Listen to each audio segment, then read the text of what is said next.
practice one.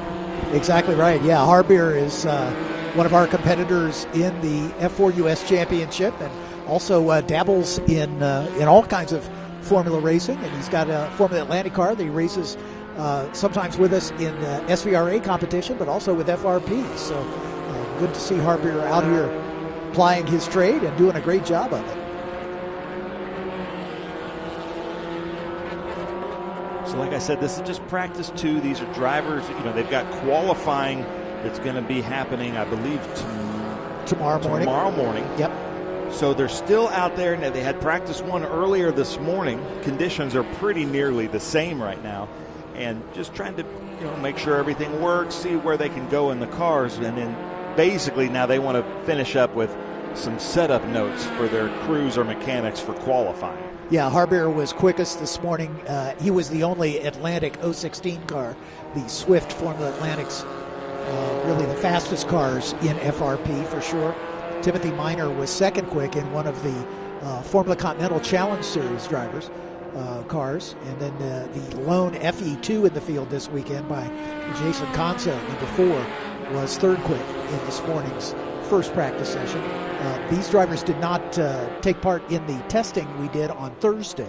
So these 2 sessions this morning are their first time, or today should we say, are their first time on track here this weekend. Some of the drivers, I'm sure, very familiar with this racetrack. Others still learning it. So it takes them a while to get comfortable. And so this session, I think, will be a little more representative of the kind of pace that we'll see in qualifying. They'll be the first one out of the box tomorrow morning. For the Atlantics and the FE2 cars will be first out at 8 o'clock, and then the FRP Formula 2000s, including the Formula Continental Challenge Series cars, will be out at 9:55 tomorrow morning to set their grid.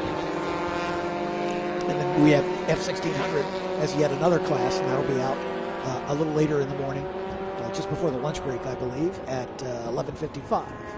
Set the grid for their races. And ladies and gentlemen, if you're joining us in the YouTube on Racing America or Racing America TV, leave us a comment if you have any expertise on any of the drivers and any of the groups today. If we get something wrong, feel free to yell at us in all caps, and we'll try to correct our mistakes. But this is your chance. Who doesn't want to yell at the commentators when they get something wrong? Let's have some fun in the chat. But if you have any information on any of these drivers or the cars, please let us know, because I love having all these experts online. And, it's hard for us to know 100 years of motorsports, so we rely on you guys too, and we'll make this a little bit more interactive. We appreciate it. I don't think any of our drivers are approaching 100, but, we've got a few that have a little gray at the temples, so that's why we have a master's class in F1600. Harbier Das right atop the order in the early running here, but he's only completed 1 lap. We have 2 Atlantic 16 cars, 3 Atlantic 16 cars here this weekend. Harbier in the 06, Ryan Sari, I believe it is. Smoke. Yeah. I saw that coming through the uphill S's. That's a kerblamo, yeah. Not a good sign.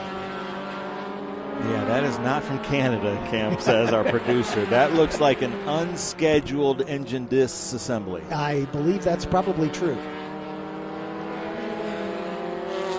Remember, that's the 32 of Kirk Kinsfater out of Eaton, Colorado, in his Swift 014. That's one of the Atlantic Open cars. The 014, a generation earlier than the 016, which is the car that you're seeing on screen right now, the 8 of Ryan Sari out of New Wilmington, Pennsylvania, in his Swift 016. 145.9 from Harbier Das. That's close to TA numbers. Oh yeah, around here. That's impressive. Yeah, well, yeah. These Atlantics might be the fastest cars here this weekend. Probably not quite as quick as the Trans Am cars overall because of the long straightaways here. But they generate a lot of downforce, so they're really quick through the corners. We saw that when we shared the track with the Formula classes and the Trans Am cars at Road America. Our Formula Regional Americas cars were about the same lap time as the Trans Am cars. They obviously make their speed in different areas, but the Trans Am's much faster down the straightaway. They've got 900 horsepower. The Formula Regional cars have about 300 horsepower, but the car is much lighter as well, and generates a lot more downforce. And I was talking to Harbir Das, knowing he's a mechanical engineer. I was like, so. Yep, just graduated. What are you doing here? And he's like, he really, after the exit of turn one, he doesn't lift until the entry to the bus stop. And to me, that's just amazing. That's a lot of speed, but the cars generate enough downforce in the uphill S's as we see a full course caution that he can do that. Indeed, yeah. So somebody is off course somewhere. I'm sure it's the car at the bus stop. I'm sure they're just, because it was an engine disassembly and it happened through the S's, they want to check for oil. Yeah, exactly. Corner workers want to get out and have a quick TI or track inspection and see if there's any fluid down on the racetrack, and if that's the case, they will definitely get it taken care of. And as you can see, the safety crews popping out there right at the exit of the bus stop. Driver did a good job of getting the car off the racing line just as quickly as possible. That's Joey on the camera at the inner loop. So we appreciate you being here, Joey. And all the rest of our camera people, by the way. While we're on a quick break, let's take a break to thank some of the folks that make this broadcast possible. And we'll be right back with you from Watkins, Glen.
Okay, so pretend this is your race car. It's on the trailer, and you have an accident. Ouch! At least your truck's insurance will pay for another one? Yeah, not so fast. Standard insurance won't replace your race car, whether it's in the trailer, in the paddock, in the garage, or the repair shop. But at Hagerty, we can protect it for what it's really worth anytime it's off the track. No matter what or where you race, offer less than a set of race tires. Hagerty, let's drive together. Rev up and get ready for race day with Mission Foods. The world's best racers and tastiest products come together to make every race delicious. Fully loaded tacos, fast wraps, piled high nachos. Whatever you crave, Mission will help you be race ready with easy to make recipes that will take your race day to the finish line. Keep your racing delicious and enjoy all the mouth-watering action. Brought to you by Mission Foods. Too fast, too tasty. Big news for car lovers everywhere. Now you can get Next Gen at your local O'Reilly Auto Parts store. Every Next Gen formula is built with advanced ceramic technology, and that means a deep gloss finish, serious protection, and long-lasting durability for your paint. World-class racing teams trust Next Gen to protect their race cars under the toughest conditions. And you can trust Next Gen to protect your car every day. Find Next Gen ceramic protection at your local O'Reilly Auto Parts. Get ready for race day with Stack Auto Lifts. The world's fastest racers and the most trusted garage lifts come together to elevate every moment on and off the track. From rugged 4-post lifts and powerful 2-post systems to space-saving single-post and scissor lifts, Stack Auto Lifts delivers strength, precision, and performance for every garage. Brought to you by Stack Auto Lifts, created by racers for racers. Proud partner of Race America for the 2026 season. Welcome to RacingAmerica.tv. From the local short tracks to the road racing stars of Trans Am, we have you covered. Subscribe now for live access to over 200 grassroots races streaming all season long. Watch anytime, anywhere on your phone, tablet, or TV apps. Get a 10-year archive of grassroots races, plus behind-the-scenes NASCAR team coverage. And when the spotlight turns to Trans Am, Racing America brings you front-row access to the action. This is racing at every level. This is Racing America.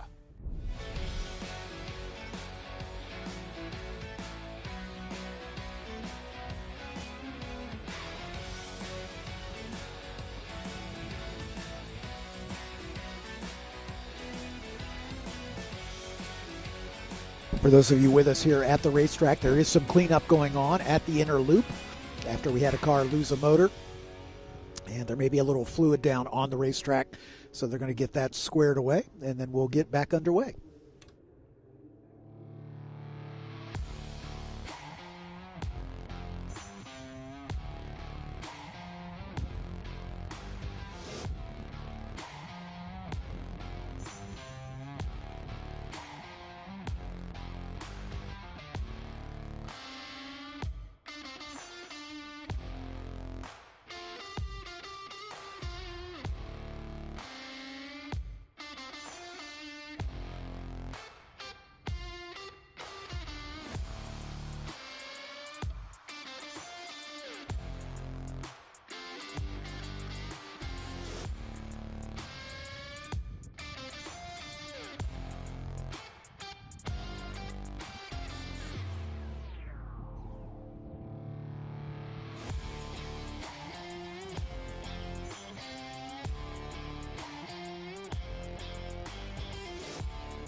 Cube 3 Architecture is proud to serve as the exclusive architectural partner and title sponsor of the Trans Am TA2 National and Western Series.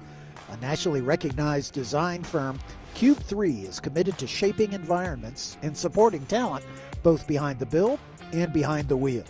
Driven by creativity, performance, and precision, their passion for design mirrors their passion for racing. Cube 3 Architecture, proud title sponsor of the 2026 Trans Am TA2 Series. OMP and Bell racing products are trusted at every level of motorsport, from world championships to amateur competition, contributing each year to countless victories and titles across multiple disciplines. OMP and Bell, official racing product supplier of Racing America. Pirelli is a dominant force in global motorsports, serving as the exclusive race tire supplier for Trans Am and International GT. Known for their high-performance P0 range, they supply over 350 championships worldwide. Pirelli also serves as the official street tire of SVRA. For more information, visit us at us.pirelli.com.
Welcome back to Watkins Glen. The cleanup has concluded there at the inner loop, and the car is just now coming back out on track.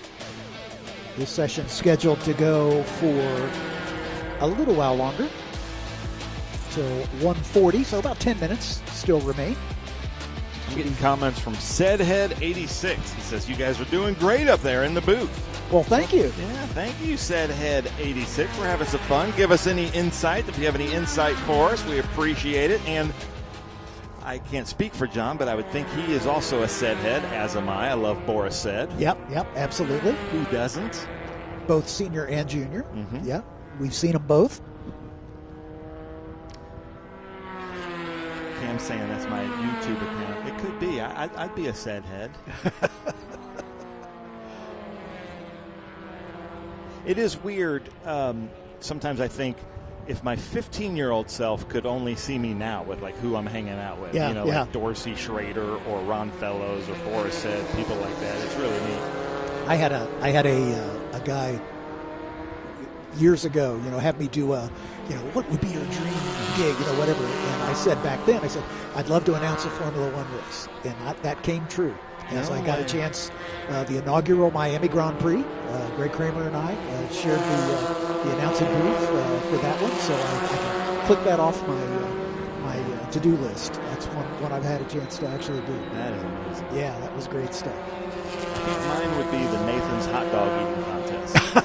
But I don't want to work Paul Page out of that. No, I want to announce it. You want to announce it. Yeah. I was going to say, you and Joey Chestnut going after it. Mm-hmm. So they're back out.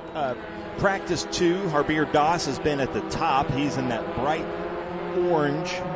Number 06. And it is a monster with Cahill. Here he is. Yeah, there he is. Just popping out from a couple of the Formula 2000 cars in the Formula Continentals. Like we were talking about, because he runs the other series, the Formula Regional Americas Championship. Very good in that. And he was with us in the Ligier JFC last year, he and Drew Such, and they were always kind of fighting in that top 4 points. Yep. And Drew Such is a motorsports engineer. Uh-huh. And then he's a mechanical engineer, Harbir Das. So two very smart, but he just graduated from, now I can't even think about it, Georgia Tech. Georgia Tech, that's right. And he's going to stay there for his master's, he says. So good for him. Who is the number 4 with the GoPro right on the top of his helmet? I'm going to want to see that footage. That's Jason Conzo in the Formula Enterprises 2. It's the second generation FE car. The original built by Van Diemen. Now taken care of by Formula Enterprises, SCCA Formula Enterprises. They produce this car as well as the Spec Racer Ford SRF. Again, predominantly Mazda powered these days. So when you announced the Miami, was that the current Miami Grand Prix? Yeah, wow. The first year. That's awesome. Just the first year.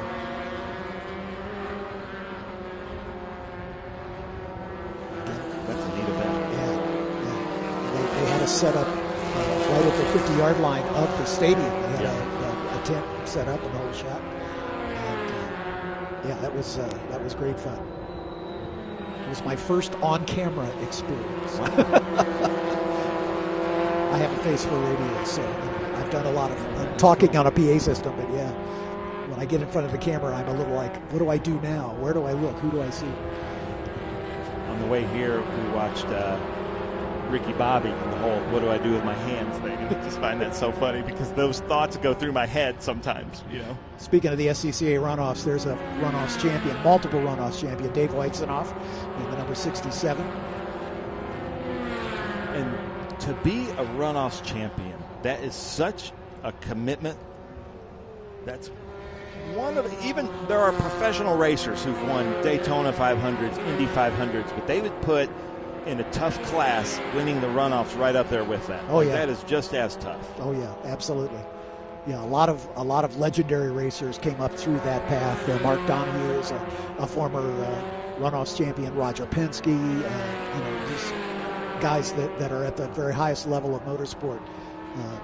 The runoffs is basically the Super Bowl of amateur road racing in this country, and it's a tough one to win. And some people have won it multiple times, and Dave Weitzenoff is one of them.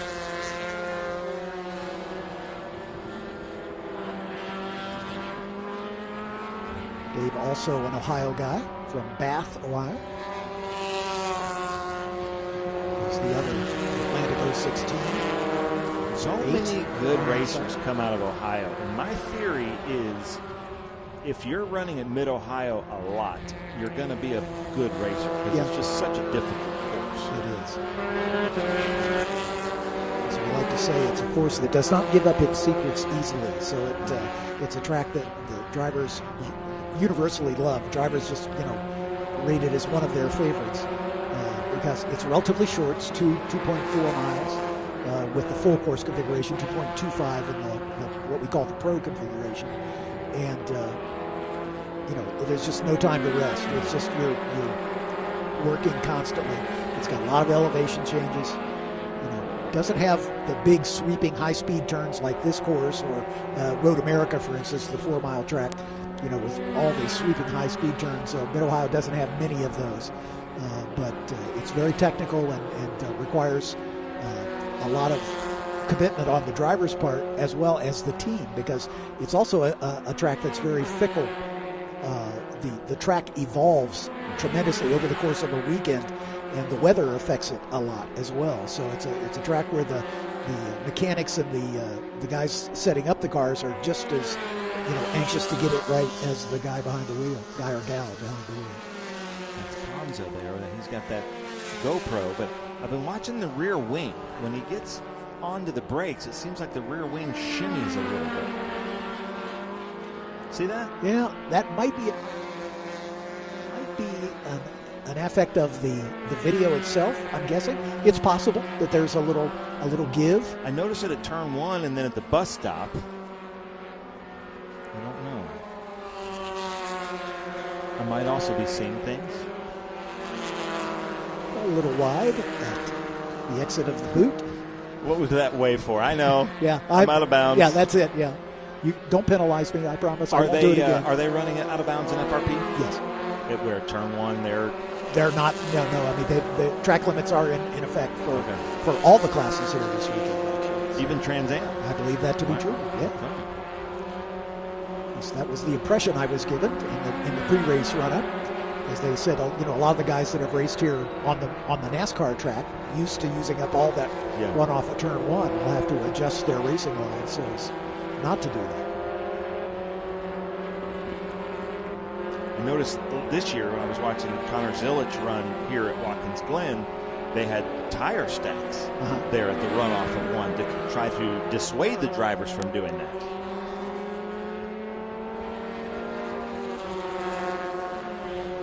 Yeah, it used to be a gravel trap there, and it was, a constant source of yellow flags because drivers would, overextend there and get stuck in the gravel, and they'd have to bring out the safety car and drag them out of the gravel. So they paved it over to eliminate that, and of course, the series that allow them to use it, the drivers say, well, sure, I'll take all that. First year at Trans Am was at COTA. I went to the drivers meeting, and Terry Irwood, one of the first questions is they're out of bounds. And Terry Irwood said, we're not going to do out of bounds. We don't really have the staff to be able to police it. We're just going to let you go. And the next session, everybody made a straight line of the S's. And he goes, come on now. I didn't mean that. You've got to give me something. He meant you got to run that. But everybody, you give drivers a gray area, they'll take it. Yeah, the contemporary racetracks, Tilka Design Track, which COTA is, of course, they're famous for their runoffs. And again, that's all a matter of safety. They want the drivers to have some opportunity to scrub off some speed before they get to a barrier as the checkered flag coming out for this session. Again, it's just a practice session. But Harbor Das atop the order once again. 142.929 for Harbor. Timothy Minor, second quick, just as he was in this morning's practice from the Continental Championship Series. Just about 8 seconds off Das's time at a 51.3. Jason Conzo, that we followed just prior to the conclusion of this session in that Formula Enterprises 2, third fastest in the number 4 car, about half a second behind Minor. And then Connor Sheets, quickest of the F2000s in the 03 Van Diemen. There's a shot of the session leader, Harbor Das. You can see much fatter tires on the Formula Atlantics. As you can see the Formula 2000s with a much narrower tire at both ends of the car. The Atlantics with big fat slicks on the back of the car and wider tires at the front. So a lot more grip, a lot more downforce. I have a question for you. Yes, sir. I don't know a lot about my open wheel. What's the difference between an Atlantic and a Continental? Formula Continental is sort of halfway between a Formula 2000 and an Atlantic. The Atlantics, for years, the Formula Atlantics were the fastest cars in SCCA competition. They've been supplanted by some of the prototypes now. The prototype cars are a little quicker on some tracks, but the Atlantics for years were always the fastest of the SCCA cars. The next step down was Formula Continental, and then Formula Fs or Formula Fords, which are like the 1600s, would be the next step down. Harbor Das, Timothy Miner, Jason Conso, your top three. Carter Sheets, the points leader in F2000, is fourth quickest. Chris Fahan in the Fahan, I believe it is, in the number 39. Continental, Robert Wright, the major domo of all things Formula Race Promotions, in the number 90, is sixth. Ryan Sari in the other Atlantic 016 in the seventh position, car number 8. Devin LeSueur in another Continental in the 05. The 95 of Thomas Fatur in the ninth position. 10th is the veteran Joe Colasacco in car number 2. Dave Weizenhoff, we followed for a bit in the 67. The 32 of Kirk Kinsfater, who had the engine expire in his Swift 014. Rick Silver and Chris Montaloni round out the field. Don't go away. We've got a full afternoon for you. But we've got a little bit of a break coming up next for some fan rides around the track, as some VIPs are going to get a chance to see the track at speed in our safety car.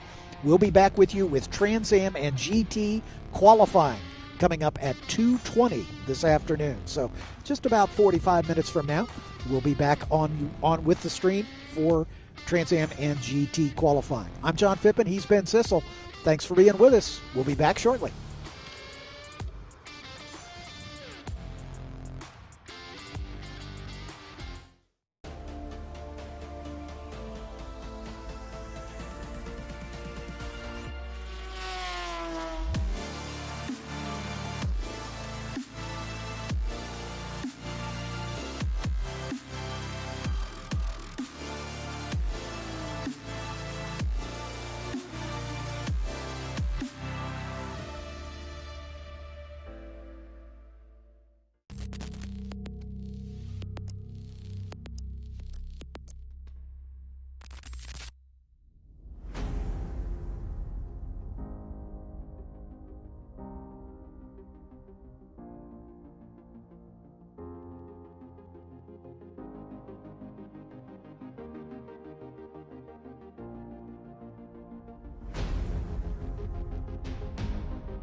Okay, so pretend this is your race car. It's on the trailer, and you have an accident. Ouch! At least your truck's insurance will pay for another one? Yeah, not so fast. Standard insurance won't replace your race car, whether it's in the trailer, in the paddock, in the garage, or the repair shop. But at Hagerty, we can protect it for what it's really worth anytime it's off the track. No matter what or where you race, offer less than a set of race tires. Hagerty, let's drive together. Rev up and get ready for race day with Mission Foods. The world's best racers and tastiest products come together to make every race delicious. Fully loaded tacos, fast wraps, piled high nachos. Whatever you crave, Mission will help you be race ready with easy to make recipes that will take your race day to the finish line. Keep your racing delicious and enjoy all the mouth-watering action. Brought to you by Mission Foods. Too fast, too tasty. Big news for car lovers everywhere. Now you can get Next Gen at your local O'Reilly Auto Parts store. Every next-gen formula is built with advanced ceramic technology, and that means a deep gloss finish, serious protection, and long-lasting durability for your paint. World-class racing teams trust NextGen to protect their race cars under the toughest conditions. And you can trust NextGen to protect your car every day. Find NextGen ceramic protection at your local O'Reilly Auto Parts. Get ready for race day with Stack Auto Lifts. The world's fastest racers and the most trusted garage lifts come together to elevate every moment on and off the track. From rugged 4-post lifts and powerful 2-post systems to space-saving single-post and scissor lifts, Stack Auto Lifts delivers strength, precision, and performance for every garage. Brought to you by Stack Auto Lifts, created by racers for racers. Proud partner of Race America for the 2026 season. Welcome to RacingAmerica.tv. From the local short tracks to the road racing stars of Trans Am, we have you covered. Subscribe now for live access to over 200 grassroots races streaming all season long. Watch anytime, anywhere on your phone, tablet, or TV apps. Get a 10-year archive of grassroots races, plus behind-the-scenes NASCAR team coverage. And when the spotlight turns to Trans Am, Racing America brings you front-row access to the action. This is racing at every level. This is Racing America.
You're gonna find that I'm the most boring guy for those questions.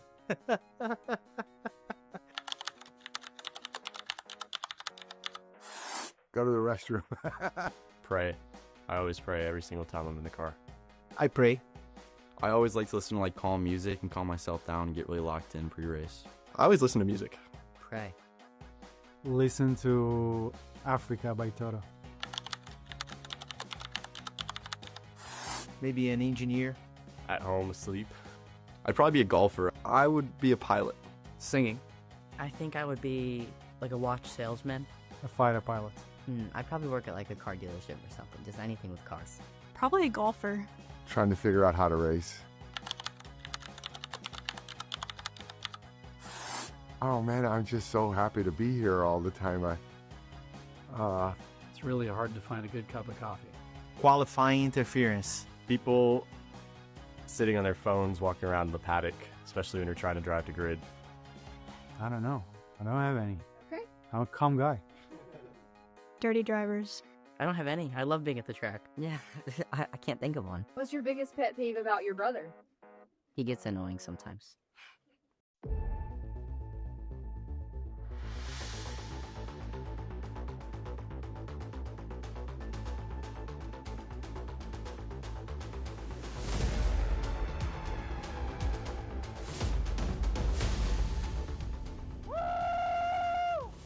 I think that says Indianapolis Motor Speedway. It's crazy. It's surreal.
MK Technologies started providing us scales 2 years ago.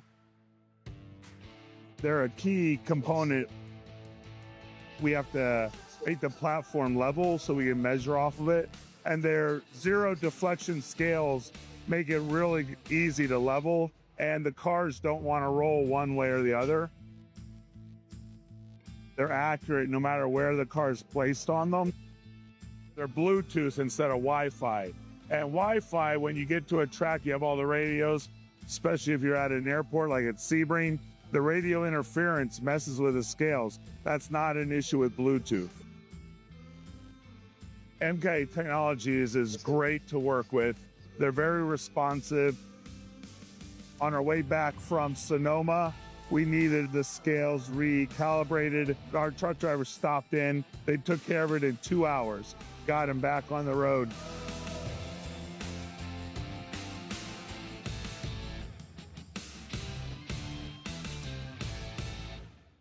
And up the hill they come. Trans Am Series at Road America.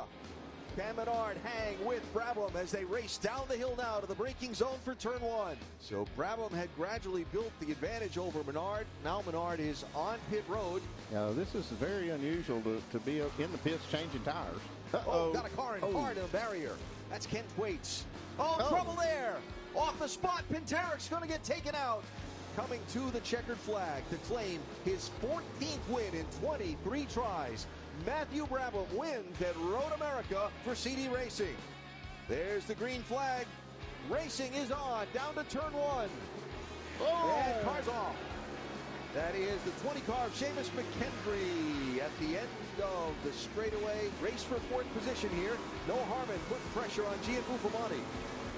What a great drive Harmon had last Sunday in Indianapolis. Oh, here comes the path. He's locking it up. Oh, can he make it work? Phillips crosses him over off turn 14. This battle's not over. Is that Mesa off the pace? Oh, yeah. Mesa's off the pace. The leader's off the pace. He's falling back to third and slowing. The lead changes hands at the white flag. But now, here's the race for the win. It's Alon Day leading Matthew Brabham second as Mesa continues to fall back into the field. Alon Day in victory lane at Road America for his second win of the season. Trans Am should be taking every opportunity it can to be waving to the world, letting them know we're still here, we still care, we're still racing hard, and that we're different from we're this in between like NASCAR and high tech sports car racing. On the TA2 side, it's the only full-time stock car road racing championship in North America, and that makes it an extremely special, unique platform to train future NASCAR Cup drivers how to race on road courses, and for those drivers to have access to this series at such a young age, it's priceless. I think we've got 4 drivers that are under 18. We've got another 4 drivers that are under 20. They're all under the DOP program right now. When you get to that level and you end up with talent fairly equal to each other, even the ones that, when I say they had that little standout talent, now there's a handful of them that had the standout talent. Now they got to beat each other. Yeah, racing's so challenging. It's a fight against your competitors, and it's a fight against yourself. I love it so much because it's a battle between precision and balls, basically. It's like, how much can you push this race car without spinning out or crashing or hitting a wall or something? I love being on the limit and racing these cars like that. Every time I talk to one of these real young drivers, teenagers that are here racing these full-size beasts of cars, I think of Dale Jarrett, the NASCAR Hall of Famer, who, in his day, you couldn't start driving a race car till you had an actual driver's license. And it took till you were in your 30s before you could make the top level of say, NASCAR. Growing up as a kid, I played, basketball, baseball, soccer, all the sports you could growing up. And then I remember for my 6th birthday, my dad got me a go-kart. I remember he walked me down to the garage. He had it in a tarp, unraveled it, and I didn't know what it was. And then I remember he pushed me up and down the parking lot. Didn't even start the motor, and I was just, in awe with this machine. And then later, or the day after, we went to a parking lot, set up some cones, and I did my first kind of little track day in the go-kart. And I don't know what it was, but from that moment on, I was like, this is what I want to do. Well, now with the go-karts and everything, and the whole world has changed so much, these kids are coming to TA2 at 15, 16 years old, but they've been racing for 10 years. I feel like I've grown up so quick. I feel like racing has made me be older than I actually am. I'm 19 years old, but sometimes I feel like I'm 25. I feel like just racing ages you so quickly, especially when you're in it for so long. And I've been in it for 9 years now, and I just feel like it's aged me. It's made me be older. It's made me do things that I'm uncomfortable with. It's made me go out and have to shake sponsors' hands of people I've never met before and just speak to so many different people. So it's really crazy what kind of sport we do and how different it is from the typical sport. You're gonna find that I'm the most boring guy for those questions.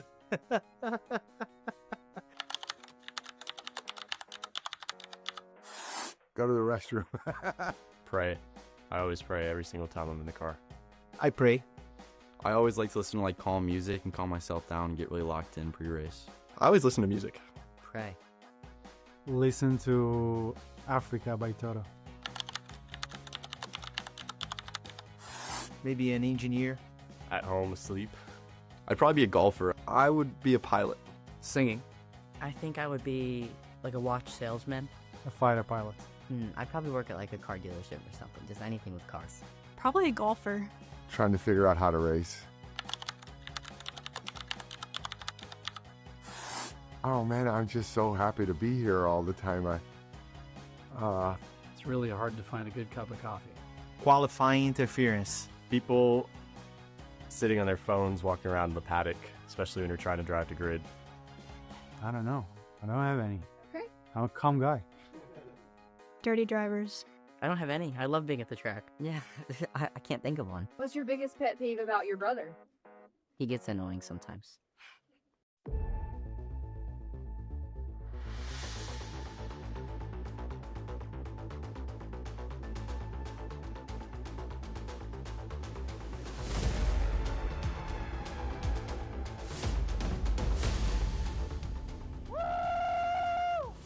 I think that says Indianapolis Motor Speedway.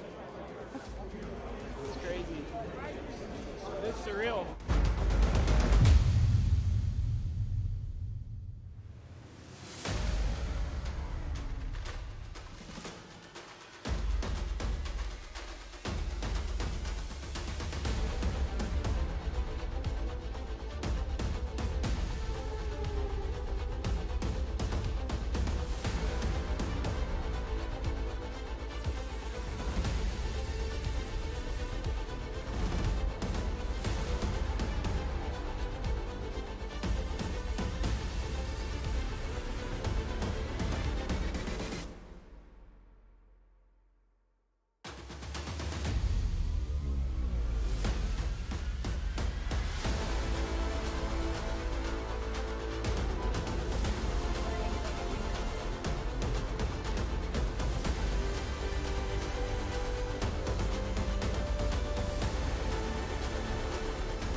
MK Technologies started providing us scales 2 years ago. They're a key component. We have to make the platform level so we can measure off of it. And their zero deflection scales make it really easy to level, and the cars don't want to roll one way or the other. They're accurate no matter where the car is placed on them. They're Bluetooth instead of Wi-Fi. And Wi-Fi, when you get to a track, you have all the radios, especially if you're at an airport like at Sebring. The radio interference messes with the scales. That's not an issue with Bluetooth. MK Technologies is great to work with. They're very responsive. On our way back from Sonoma, we needed the scales recalibrated. Our truck driver stopped in. They took care of it in 2 hours, got him back on the road.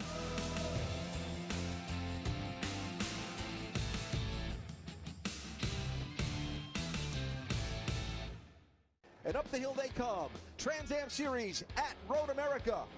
Cam Menard hang with Brabham as they race down the hill now to the braking zone for turn one. So Brabham had gradually built the advantage over Menard. Now Menard is on pit road. Now, this is very unusual to be in the pits changing tires. Oh, got a car in hard in a barrier. That's Kent Waits.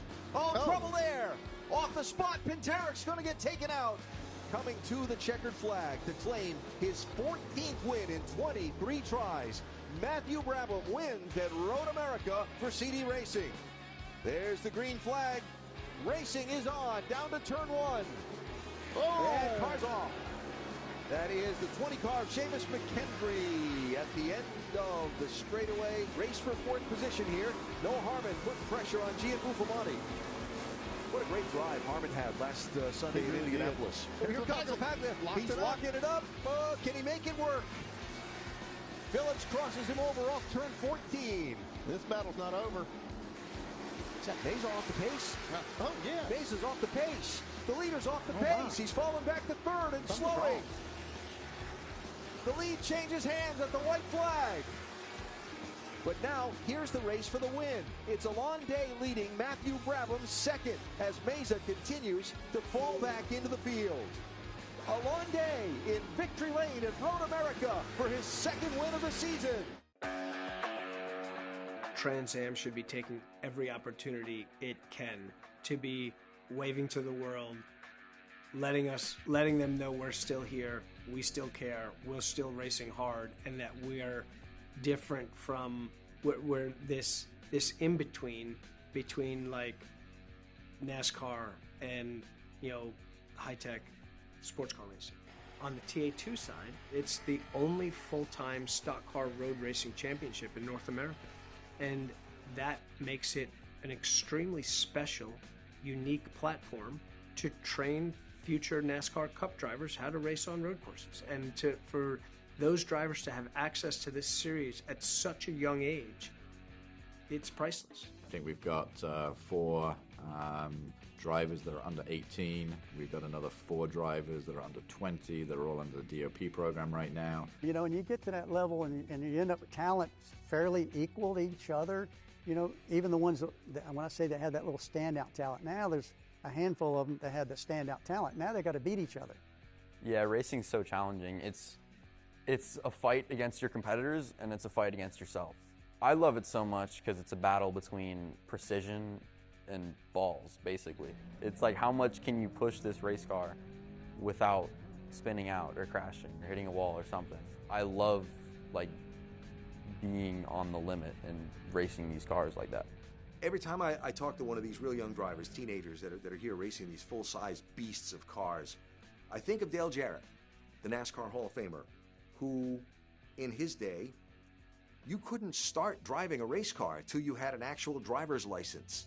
And it took till you were in your 30s before you could make the top level of say, NASCAR. Growing up as a kid, I played, basketball, baseball, soccer, all the sports you could growing up. And then I remember for my 6th birthday, my dad got me a go-kart. I remember he walked me down to the garage. He had it in a tarp, unraveled it, and I didn't know what it was.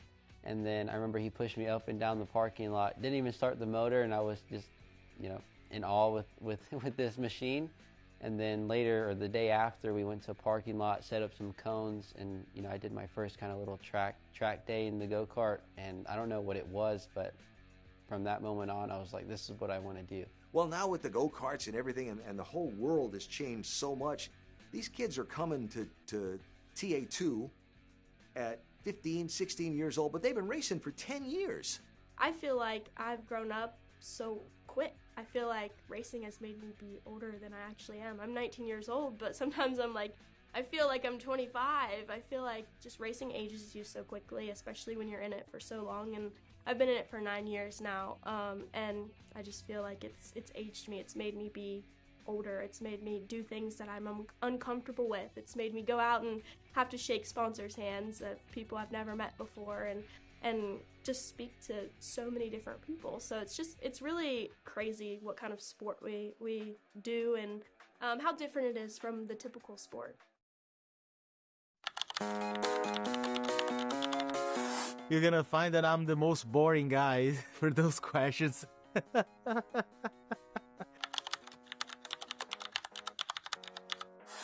Go to the restroom. Pray. I always pray every single time I'm in the car. I pray.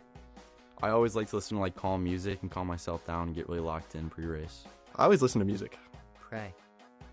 Listen to Africa by Toto.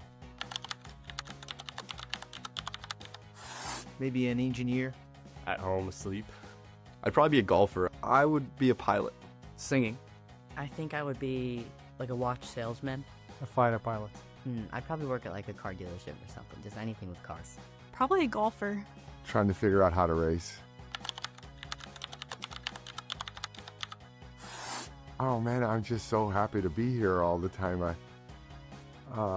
It's really hard to find a good cup of coffee. Qualifying interference. People sitting on their phones, walking around the paddock, especially when you're trying to drive to grid. I don't know. I don't have any. Okay. I'm a calm guy. Dirty drivers. I don't have any. I love being at the track. Yeah, I can't think of one. What's your biggest pet peeve about your brother? He gets annoying sometimes.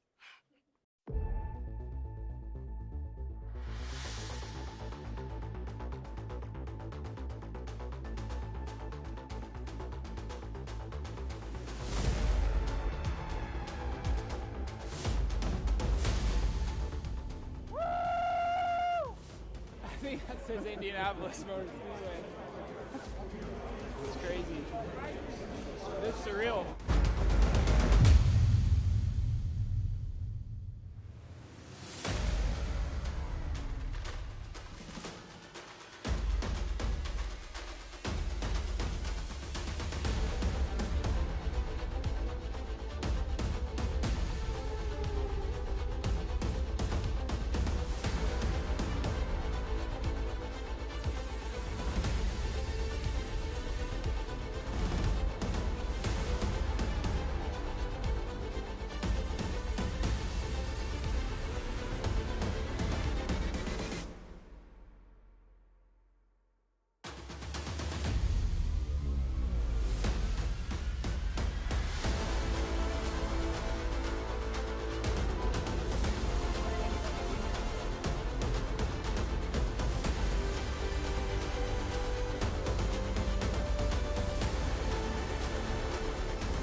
MK Technologies started providing us scales 2 years ago. They're a key component.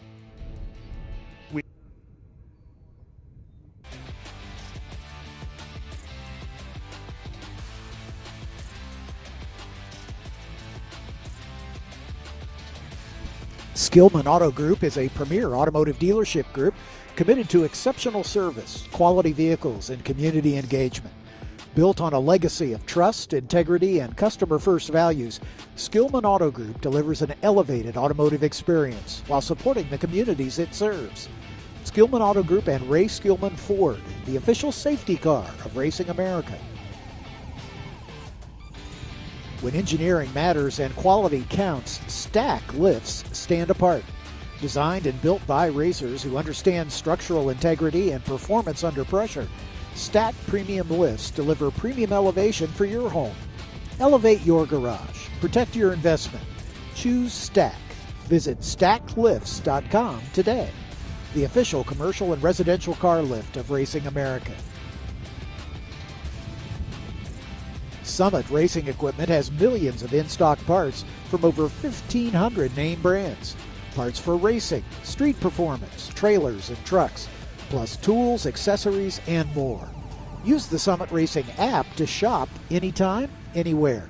Winning takes work. Getting parts is easy at the world's speed shop. Get more bang for your buck at summitracing.com. Ladies and gentlemen, welcome to the Cube 3 Architecture Trans Am TA2 Pro and Pro-Am Series. Nationally recognized for architecture, interiors, and planning, Cube 3 proudly returns as the title sponsor for the 2026 Trans Am TA2 racing season. From designing dynamic spaces across the country to fueling performance on the track, Cube 3 brings creativity, precision, and passion to everything they do. Cube 3, architecture, interiors, planning, where design innovation meets racing passion.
Welcome back to Watkins Glen International as we are in qualifying mode for Trans Am.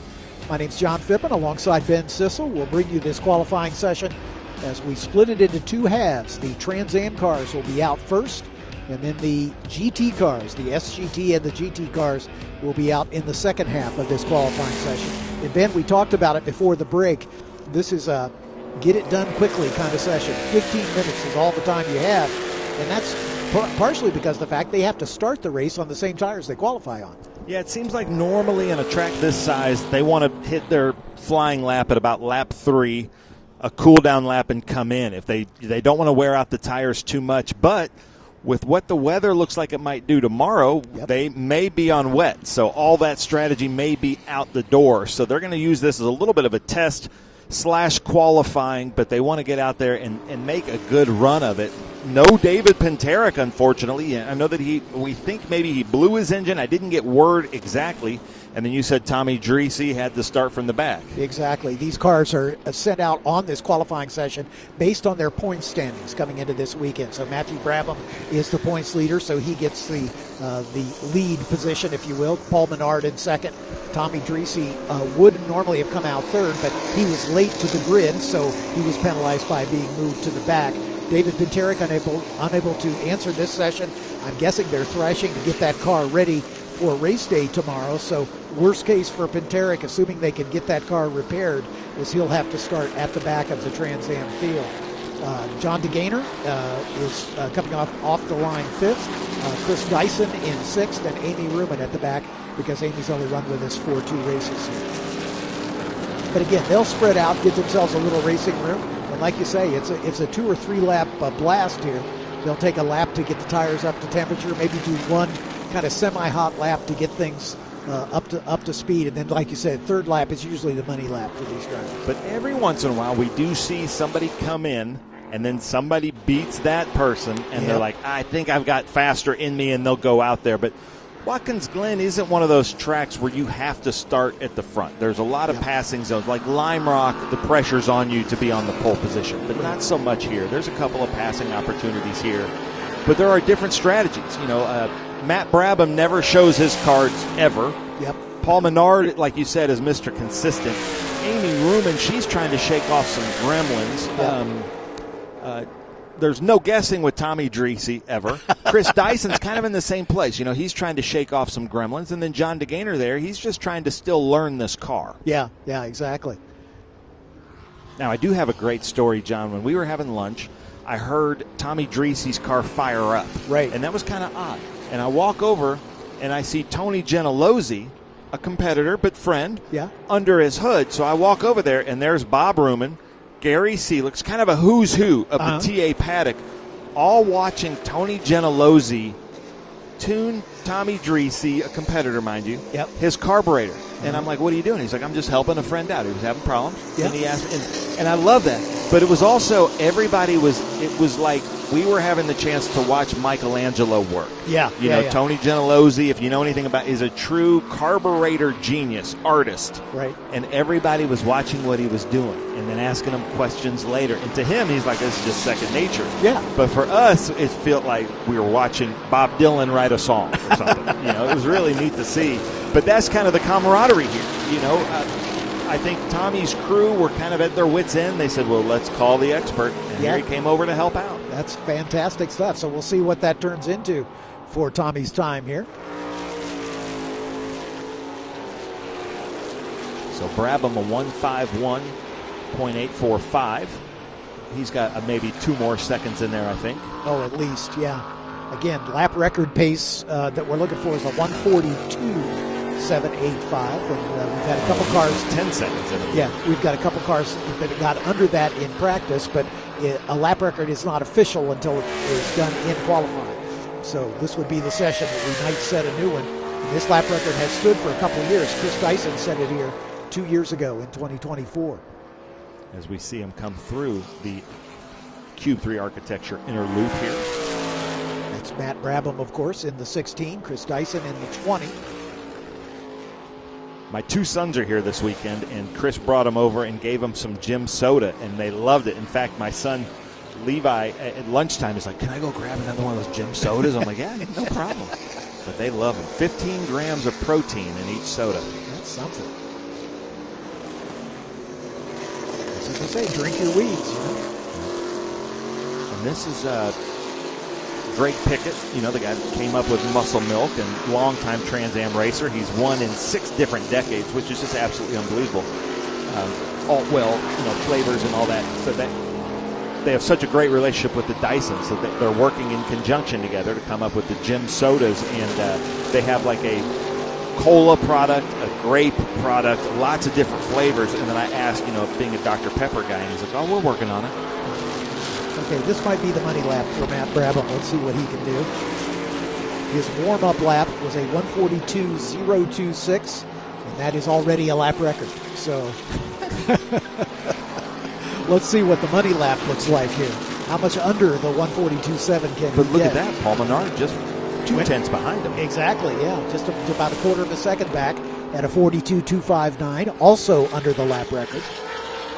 Chris Dyson, who holds the lap record, is third with a 45.4. Amy Ruman up to fourth with a 49.8. John DeGaynor fifth at a 51.1.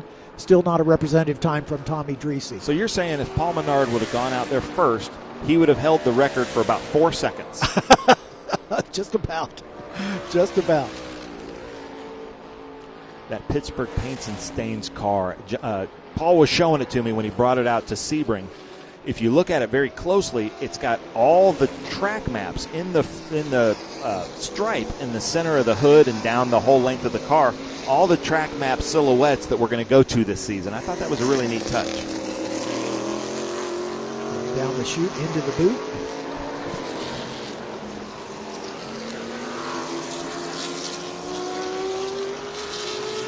Brabham's got to be careful about those track limits issues. Here's Chris Dyson. Yep, his teammate.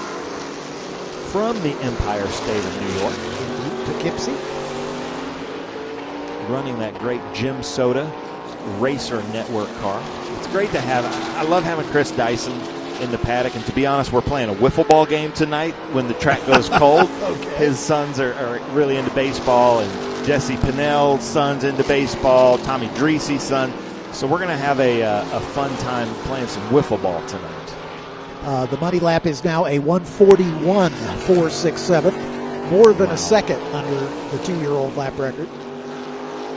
Nice job, Matt Brabham. Oh, yeah. Been so impressed with him the last couple seasons in TA.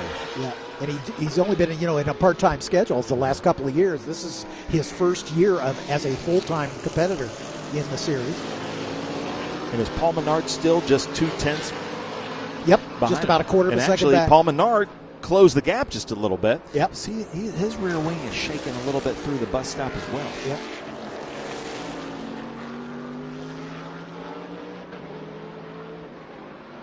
As he heads down into the laces of the boot. Talking to Chris Dyson and Amy Ruman, who have kind of been away from TA for a while at the beginning of the season.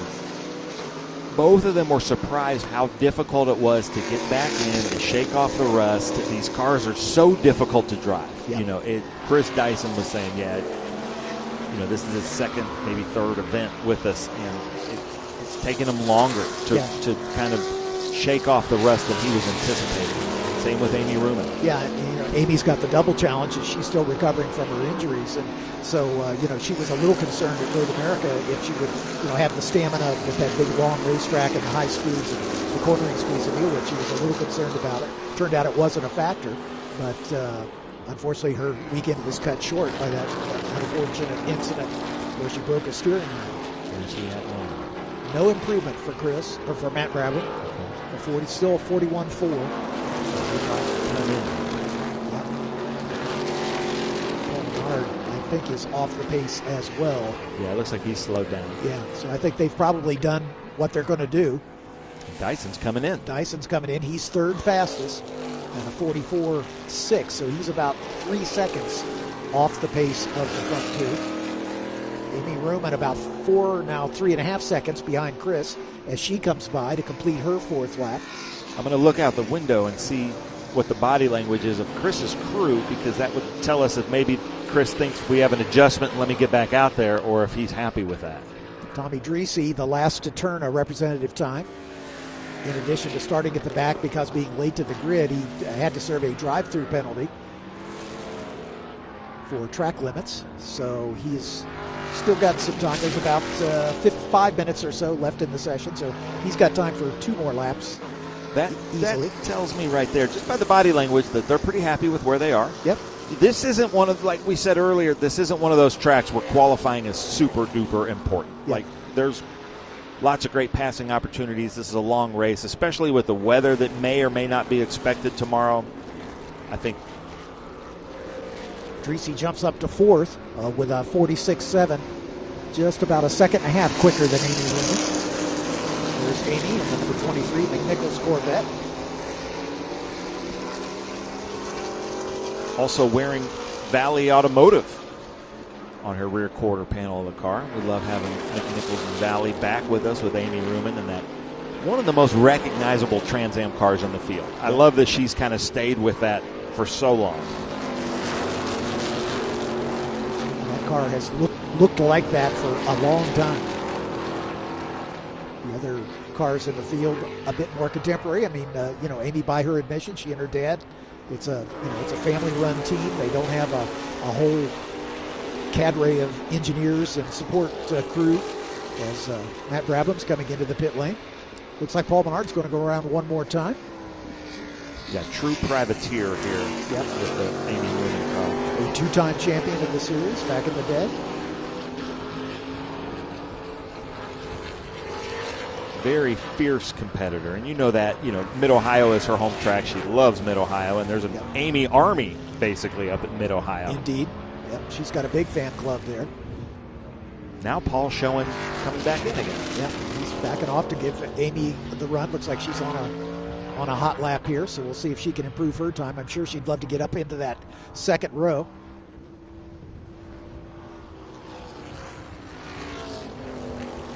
The left front corner of that car was pretty well stove in after that incident up at Road America, and there was some doubt that they'd get it repaired in time for this weekend, but she called our registrar just a couple days ago and said, yeah, it looks like we've got it fixed, so we're going to load the truck and head up to Watkins Glen. I talked to her briefly at Road America after the incident, and she was kind of downtrodden, as racers get. She said, I said, are you coming to the Glen? I don't know, she's a little frustrated, from her time off, I'm sure. But you give any fierce competitor a couple days, yeah, and they're like, I'm ready to get back at it. That's exactly right.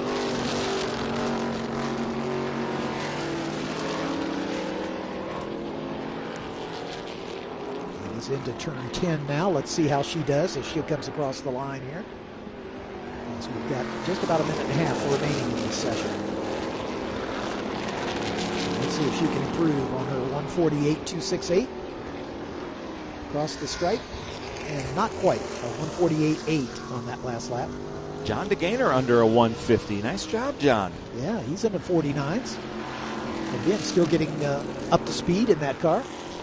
Yeah, and this is a weird thing for a lot of people that aren't totally familiar with road racing or motorsports. A lot of times you're out there, you set a goal for yourself, and it might be, for John, it might be, I just want to get in under the 150s. And that could be a win to them. Sometimes finishing 18th with a car that should have been finishing 25th is a win. So it just all depends on what your own personal goals, your personal bests are. Here comes Tommy. Tommy's still wanting to go out there. Oh, sure. Yeah, he got a late start, so he's making up for lost ground here. Let's see what his time is. His last lap was his best, a 46.3. He closes to within a second and a half of Chris Dyson. Wow. And you see that camera on the roof. I encourage anybody watching, follow Tommy Dreese on social media. He and his crew put together some of the coolest race car content out there.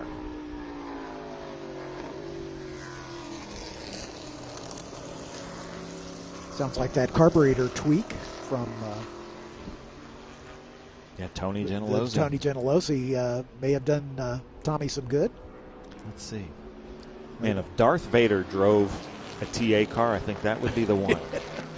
Trent Shoring, his longtime sponsor. Tommy, back in the day, Tommy is in his day job an advertising executive in Hollywood, and he used to every race he would have a different movie that he was promoting. My favorite was the Godzilla. Yeah.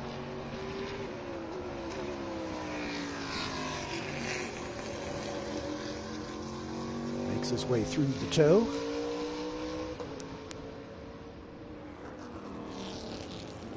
Back down the hill toward the heel of the boot. Simon Gregg, if you're watching, man, we miss you. Come back out here. Have some fun with us. Come on, Simon. Simon, one of our veteran competitors, a second-generation racer in his own right. He won a few years ago at your track, Mid-Ohio. Indeed. Indeed. Here we go, Tommy. What are you going to do? Do you have anything for Dyson?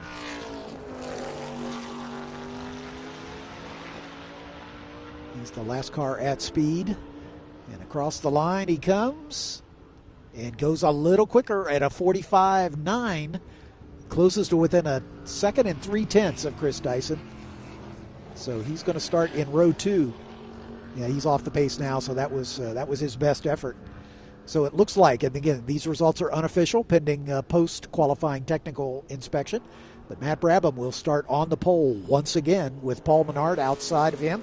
On row 1, Chris Dyson and Tommy Dreese. In row number 2, Amy Ruman and John DeGaynor in row 3. And David Pinteric in the number 57 will start alone in that 4th row, assuming he's able to get that car back underway. Man, I hope so. I love having David Pinteric in the Trans Am field, and he's due some good luck. Oh, yeah. Yeah, he's had his share of tough luck, not only this season, but especially this season. You know, it was taken out at Lime Rock Park and still managed to finish on the podium. Same story at Road America, finished on the podium. So he's had 2 podiums so far this season, a pair of 3rd place finishes.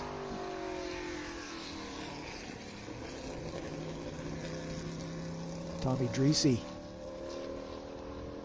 4 podiums so far this year, a couple 3rds at Road Atlanta and then a 3rd at Sonoma, the first round at Sonoma.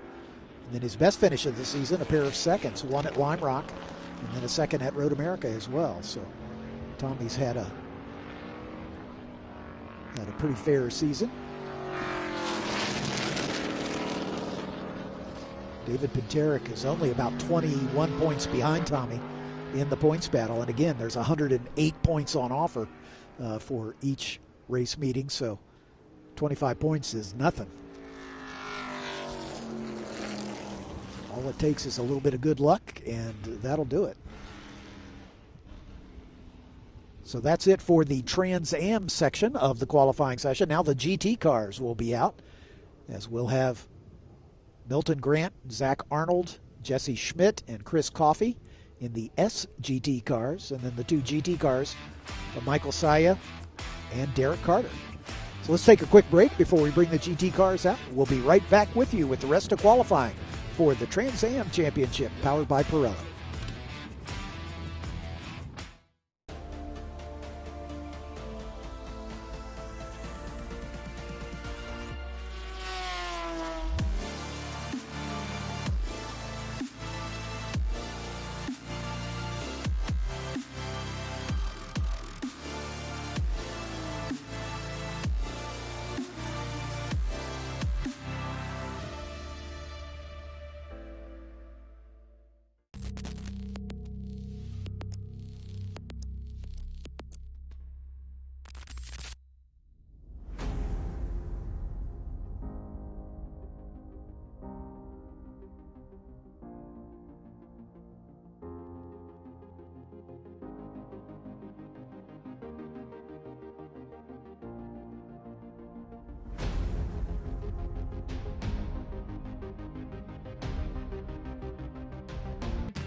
Okay, so pretend this is your race car. It's on the trailer, and you have an accident. Ouch! At least your truck's insurance will pay for another one? Yeah, not so fast. Standard insurance won't replace your race car, whether it's in the trailer, in the paddock, in the garage, or the repair shop. But at Haggerty, we can protect it for what it's really worth anytime it's off the track. No matter what or where you race, all for less than a set of race tires. Haggerty, let's drive together.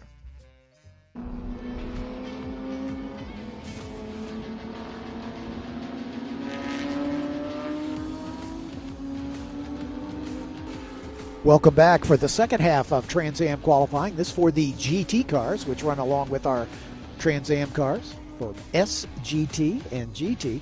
Michael Saya is kind of the sleeper here. He's won race so far this season at Lime Rock Park, and he came through with the win. You know, he didn't race with us at Indianapolis nor at Road America, so let's see if Michael Saya's got anything for the pole here. And he is good here. And I will say, though, at Lime Rock, he had Porsche conditions. Yeah, it was a pretty good rain. I've had some questions here. We've got a lot of people in the comments, and they were asking what was the cause of Elio Meza going out at, and I think it was a rear differential is the correct. I can't remember if it was the axle or the differential. Yeah, it was either a half shaft or a differential. Mm-hmm. But it was a rear drive issue on the next to the last lap. It was so odd because I've watched in-car of him. Not only is he very fast, but he takes care of his equipment. Yes, he very does. good driver, and that's a really good measure of a good driver, especially because these are 100-mile sprints, which sounds really weird. But a lot of these TA2 races and Trans Am races have gone, green to checker with no full course cautions. Yep. Arnold, one of our newer drivers, great to have him out here. He's with the Kreider Racing and David Pinteric, but he's been around a long time because our friend Rob Elson knew him back in the Grand Am days, and he came with us last night to that dinner thing, so it's really great to have him, but I think this is only his fourth event with us. Just checking my results here. He did not race at Sebring, but he did run at Road Atlanta. He finished second, took the win at Indianapolis. So, yeah, this is only his third race this year. Wow. Yeah, so he'll be another sleeper here for the... And this is Schmidt's second event with us. Jesse and then Schmidt. you have somebody like Milton Grant, who's now been racing for over 50 years consecutively. And he's third in the points coming into this weekend. But racing 50 years consecutively, I got to say, that is winning. Like, that is unbelievable. He and his brother, Richard. Yep. The Grant family well represented here this weekend, as the other brothers are racing in International GT. Yeah, his brother is in International GT, and his son, Kerry, is running International GT this weekend. Yeah. Milton Grant, this is a new car for him. I think he got it last year, was the first time I saw it. It's great to see. There's Derek Carter. So this is our GT battle, that Mustang versus that Porsche. Yep. They run somewhat similar lap times, but in completely different ways. Of course. Michael Saya. You can see the Porsche and the Mustang, if they get side by side, the Mustang looks giant compared to the Porsche. It does.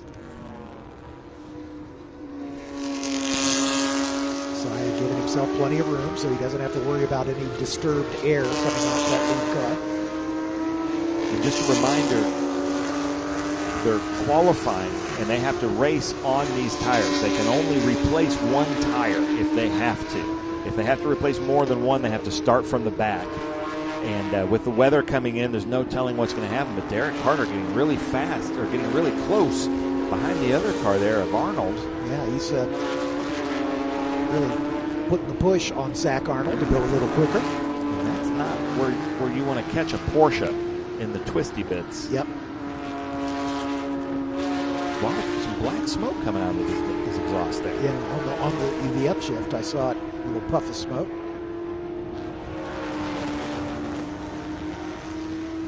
Chris Coffey in the Ferrari across the line. Now Jesse Schmidt across the line. Milton Grant as well. Again, these are prep laps. This will probably be the money lap here, or maybe the one after it. So Jesse Schmidt with the quickest time so far, a 54.3. Chris Coffey about 2.5 seconds back in the number 97 Ferrari at a 57 flat. Derek Carter in the Mustang, the quickest of the GT cars, at a 57.2. Milton Grant, third amongst the SGTs, at a 2 minutes, 0.6. Michael Saya in the other GT car at a 2:01.1. Zach Arnold bringing up the rear at a 2:01.3. But again, these guys will pick up the pace on these next 2 laps for sure. We saw Zach Arnold go pretty wide into the Cube 3 architecture inner loop. And I'm not sure if he's seeing something, but he's going to try to make a pass on Milton here at the toe of the boot. The 91 is Jesse Schmidt, who is quickest so far. Yes, Schmidt. I called him Arnold. Yeah, they're getting really close together. Schmidt's first race was with us at Lime Rock in the rain. It was his first rain race ever, and then he ended up winning the SGT class. It's a pretty good introduction to the Trans Am Series. I'll say. Lime Rock, the closest thing we have to a bull ring on the road racing circuit. It's a road racing course with only one left-hand turn. And on paper, it looks so simple. And then in practice, it will really frustrate. Yeah, exactly right. It's not easy by any stretch of the imagination. Schmidt's probably getting a little bit frustrated here. Yeah. But Milton's just keeping his line. Milton's under no obligation to step aside and let the faster car through in qualifying.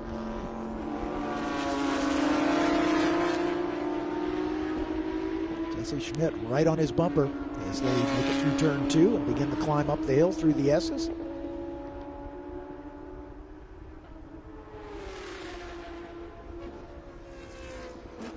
Characteristic bark of the flat 6 Porsche motor.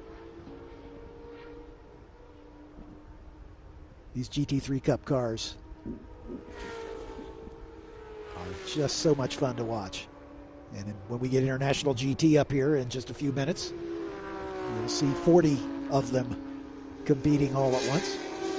Here's our 2-time champion in GT. Right? He raced the Maserati in the GT class, winning a couple championships, and this year decided to step up to SGT in the Ferrari. And he has had to do a lot of work to that car since Indy. And Schmidt got around Milton Grant. Yep. He'll have some clear track here. See if he can improve his time. He's still quickest amongst the GT cars. Chris Coffey now second fast in the Ferrari. Zach Arnold third, so the top 3 all from the SGT class. Derek Carter still showing the way to Michael Saya. I'm not sure why Dreesy's in the scoring pylon, but something must be happening with his transponder, but he's not in this group. Correct.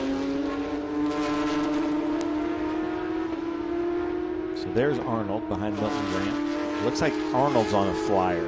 Let's see if he can do anything here. Yeah, Arnold closing up quickly on Milton in the number 15. Chris Coffey goes to the top in the Ferrari. A 154.055. Jesse Schmidt, no improvement. He'll stay second quick now, about a quarter of a second back. Zach Arnold, another second back. Third in SGT. Derek Carter still hanging on to that 4th spot. Milton Grant, the last of the SGT cars, in 5th. And Michael Saya just not finding the pace. That is a real surprise to me. I thought Michael would be right at the sharp edge of the GT field, but he is about 3 seconds behind Derek Carter. But Chris Coffey showing the way to this qualifying session in this Ferrari. I'm going to make a prediction. Michael Saya is a slow and steady wins the race kind of guy. Got it. And he gets on the podium. He's at the top step of the podium a lot. And sometimes Trans Am racing is a war of attrition. Yep. There's Michael Saya.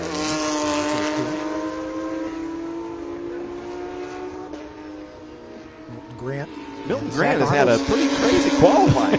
He's had a lot of company, I'll say that.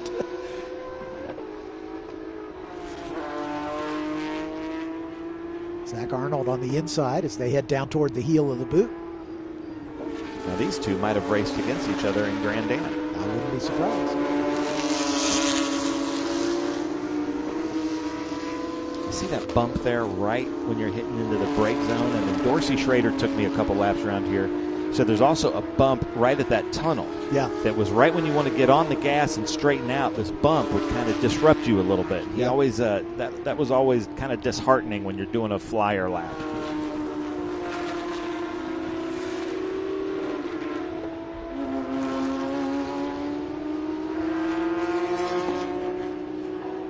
No improvement for either of those drivers. Neither Zach Arnold nor Milton Grant able to improve on their time. Yes, with about 4 minutes left in this session. Jesse Schmidt still quickest to 53.4 in the number 91.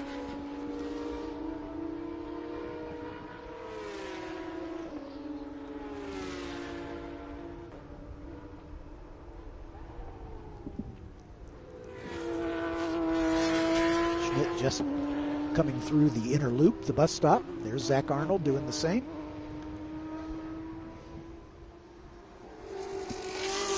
See these Porsches riding the curbs. Chris Kelsey, 74, left a comment. There's a photo of Paul Menard literally flying over the hill at Lime Rock, and why we're not using that in like Trapper Keepers and posters and everything. And I have to agree, that's one of the coolest shots we've ever seen. Chris Clark, our great Trans Am photographer, with one of the coolest motorsports shots I've ever seen. All four wheels off the ground, right? In the uphill there, Lime Rock Park. Whoops, a little wide for Jesse Schmidt.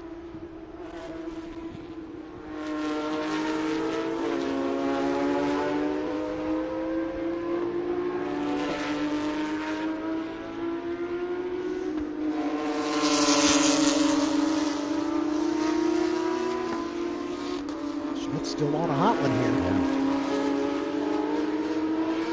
Man, they get so close to that wall. It's one of the places here, a very high-speed corner with no runoff at all. Schmidt goes a little quicker, a 53.204. He's got about 0.8 of a second in hand over now Zach Arnold, who moves up to second. He's got about 0.6 of a second in hand over Arnold, as Arnold just turns a 53.8.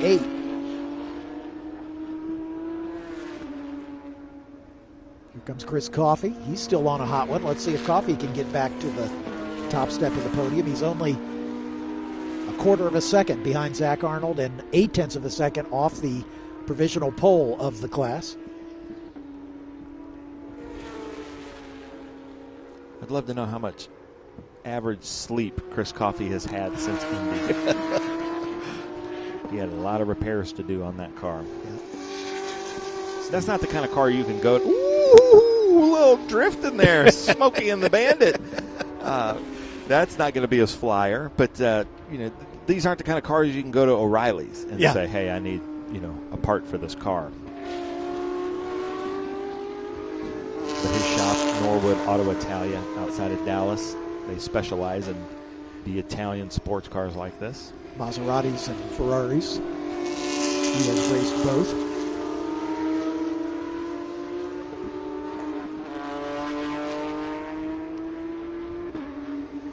He should be coming in, I think.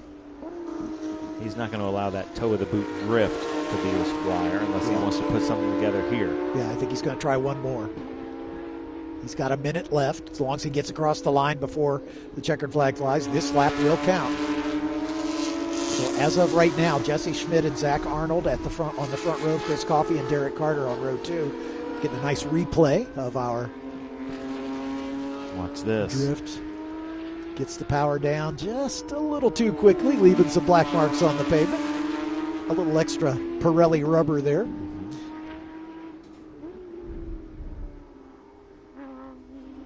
Looks like everybody else has. I give him a 7.5 on that. That's drift. a good one. Yeah, that's nice.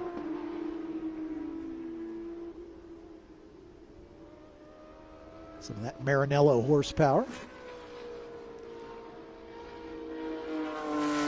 He's coming through the carousel. Down. Let's see if he can the chute. Into the laces. Let's see if he goes over his tire marks here. He's talking to himself. Okay, now get this better. Get this better.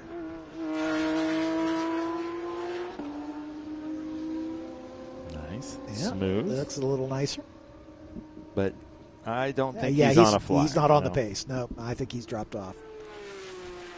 Realizing he had nothing more to give, so. Now, if you know Chris Coffey, you said he's talking to himself. He's not. He's yelling at himself. He is having an argument with himself. You could have been on the front row. Yeah.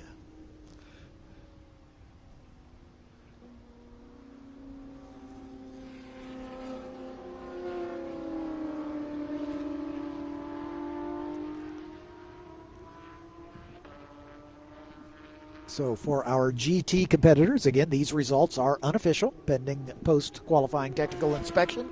Jesse Schmidt, quickest in the number 91. His time, a 1:53.204. Zach Arnold starting second in the number 72, just 0.6 of a second back at a 53.8. Chris Coffey inside of row 2 in the number 97, just about a quarter of a second behind Arnold. Derek Carter, the quickest of the GT drivers in the 24 Mustang, will start outside of row 2. Milton Grant inside of row 3 in the number 15 SGT Porsche. And Michael Saya at the back, starting in the number 13 GT Porsche. His lap, a 1:59.733. Trans Am qualifying is in the books as these cars heading back to the paddock. We've got a little bit of a break here, and then we will be back with you with Cube 3 Architecture TA2 Series qualifying. I think we have a special treat. Look at that photo right there. There it is, yeah. I love it. And we've had some comments. The smoke is clear here for now. So I hear that some people in Ohio are really having a hard time, but it's good here right now. It's a clear day. There you go. What a great photo that was. Awesome. Hey, we'll be right back with you with Cube 3 Architecture TA2 qualifying. Ford Martin's going to join us in the booth.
Okay, so pretend this is your race car. It's on the trailer, and you have an accident.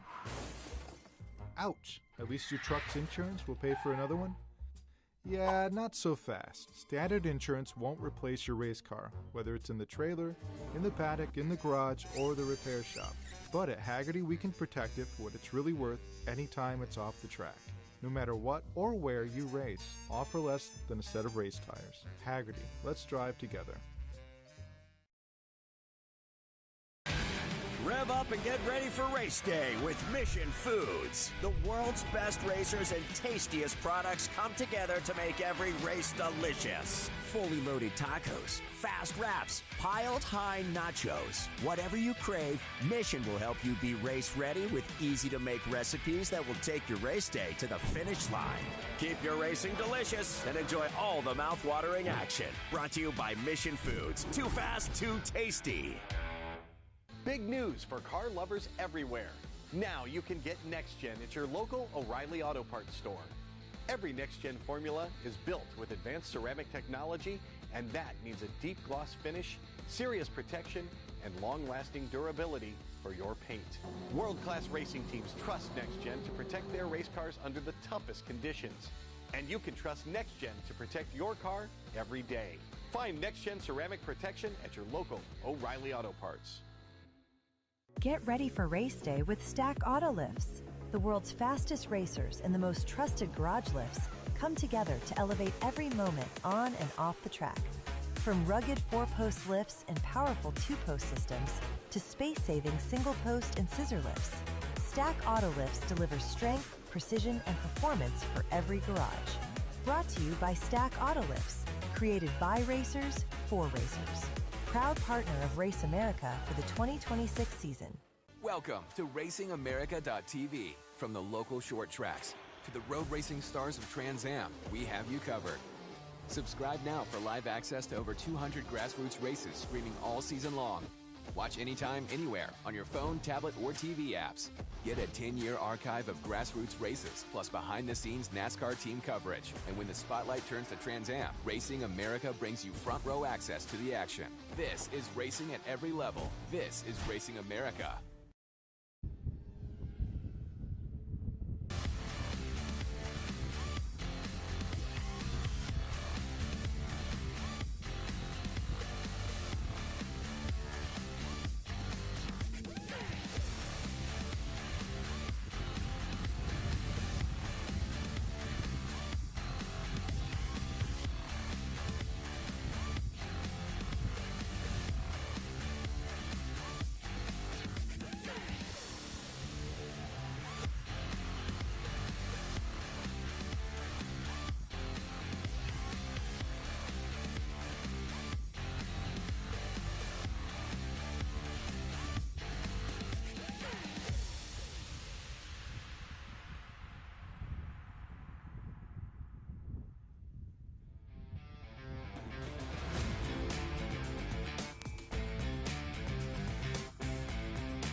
And we welcome you to the Finger Lakes region of New York, tucked into the hills above Seneca Lake at Watkins Glen International. 3.5 miles, 11 turns, and more history at any road course in America where American road racing grew up. Good afternoon, everyone. Alongside Ben Sizzle, I'm Ford Martin. Thanks for joining us here on Racing America TV for qualifying at rounds number 8 and 9 of the Cube 3 Architecture TA2 Series. A little doubleheader action this weekend here at Watkins Glen. And at the top of the championships, it's Elio Meza, 18-year-old from Spring, Texas.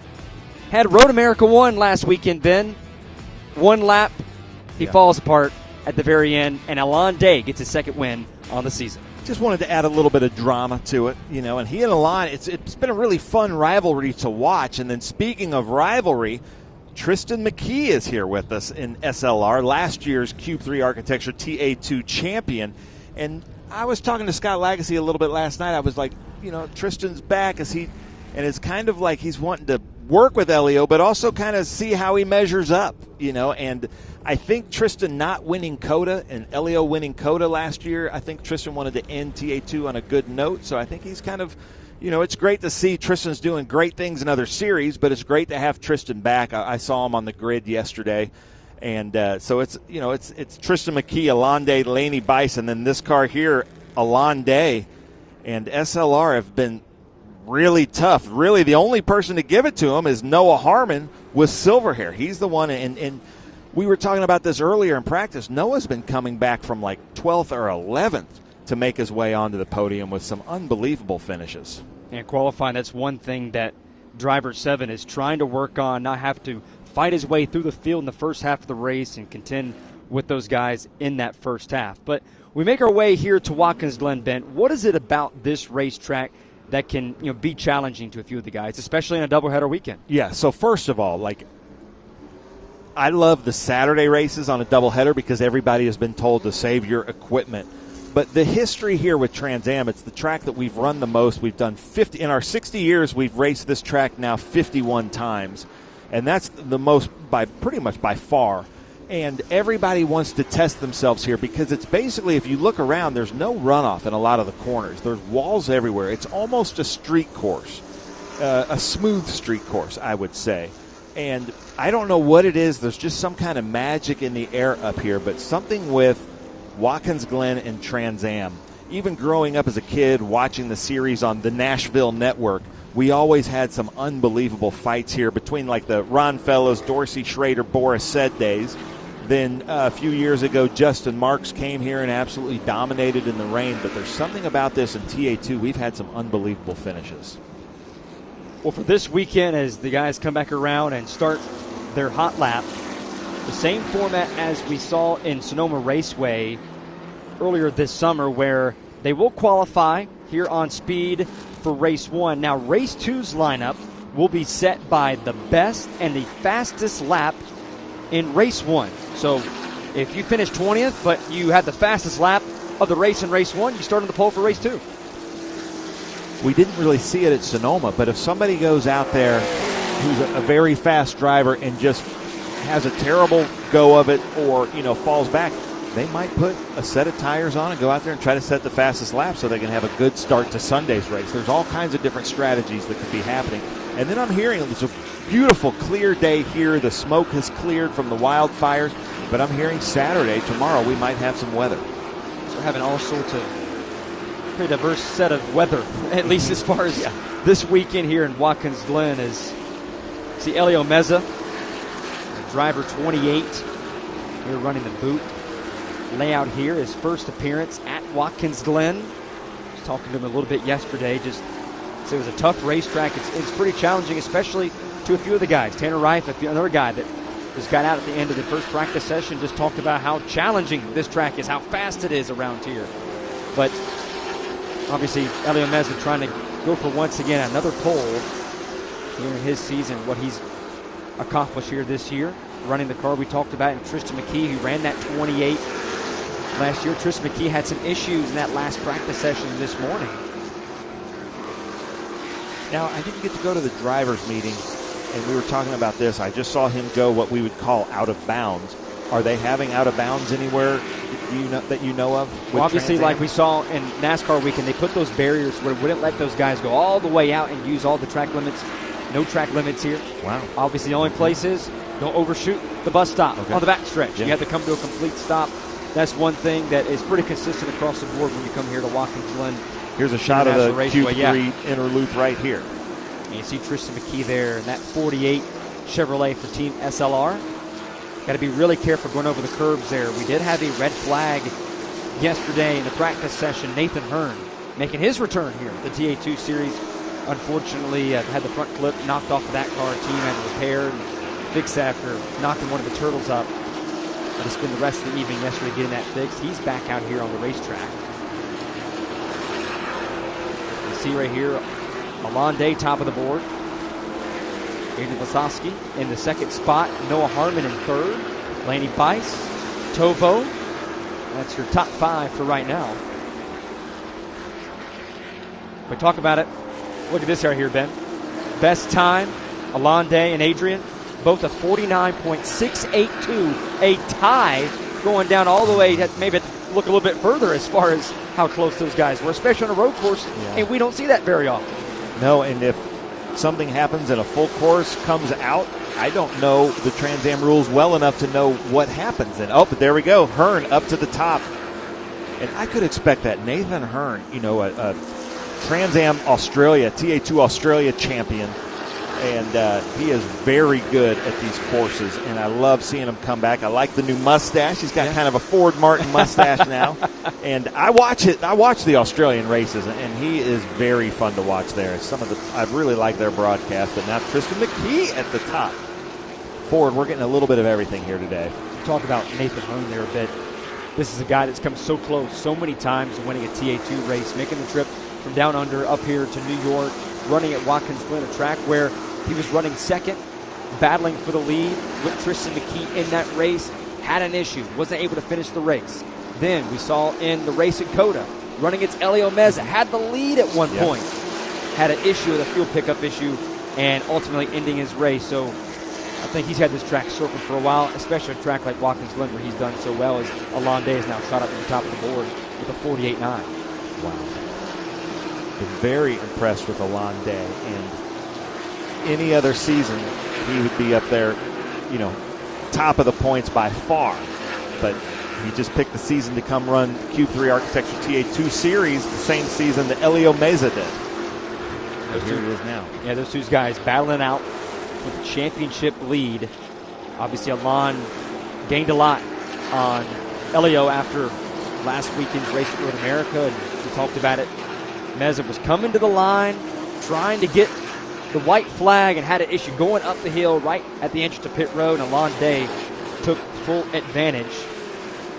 But how about Gavin Gleitzman, who's really been a good qualifier the last few weeks? McKee third. Bufamonte had a really good qualifying effort in Road America last week and was running in the top 5. A couple of the Nitro cars had an issue where he fell back in the middle going of that race. Had some transmission issues, but for this broadcast, I submitted some video that I took way back when Tony Bufamonte, Gian's dad, winning here in the TA2 Series, I think in 2016 or 17. And it's awesome to see Tony Bufamonte in the paddock with us, but now his son, Gian Bufamonte, doing so well, currently 4th. And we were talking at lunch the other day, he's going to be starting his semester at IU. Wow. Meza way down. And we're just looking at it right there, Ben. Ellie Meza right now in the 13th position. We were talking about it first time here, and he really said it was a bit challenging. And he's pulling now off. It's a little uncharacteristic for Meza there, sitting in that 13th spot, pulls over, lets his teammate go by so he doesn't interfere with him through the S's. But now, just approaching 5 minutes to go. I love Elio, and I hope nothing but the best for him. But as a motorsports fan, if he's going to be starting back there at 13th to 15th, I cannot wait to see what he does, because we haven't ever gotten to see him navigate through traffic because he always qualifies so well. So this is going to be a good measure of him unless he can go out there and put together a flyer. Alon Day now top of the board with a 48.991. McKee about 0.3 off with a 49.9. 297. Gleitzman, Bufamante, Hearn is your top 5. Noah Harmon in the pits. I'm trying to look at the Silver Hair's body language, and it looks like they're not trying to do any major fixes to put him back out there. I feel like he might be staying out there with the, what is he, top 7 right He's now? in that 7th spot right now. But again, I was just about to mention it, Kevin Gleitzman right there in that 3rd spot, who's really qualified well. And you see the first quarter of the race to nearly half, he sticks up there with those guys and races with them. But as we see, as the race goes on, he just falls back a little bit. But it's a little bit inexperienced. But as the more he qualifies at the front of the field, he gets better. And we've seen that every week. He's starting to really, sort of figure things out here in the TA2 series a bit. I've seen this happen a lot. It takes a while, and then all of a sudden something clicks, and, drivers are now in the top 5 consistently. And other people, it takes them a while, or they slowly move up. Other people start out like Elio Meza, just came in strong. But very impressed with Gavin Gleitzman right now. Nathan Hearn now 5th. Adrian Lostowski, who's 5th in points, 6th at what he would consider one of his home tracks. One of the big stories here in qualifying for just joining us, looking at position number 15, Elio Meza. The furthest he has started back this season.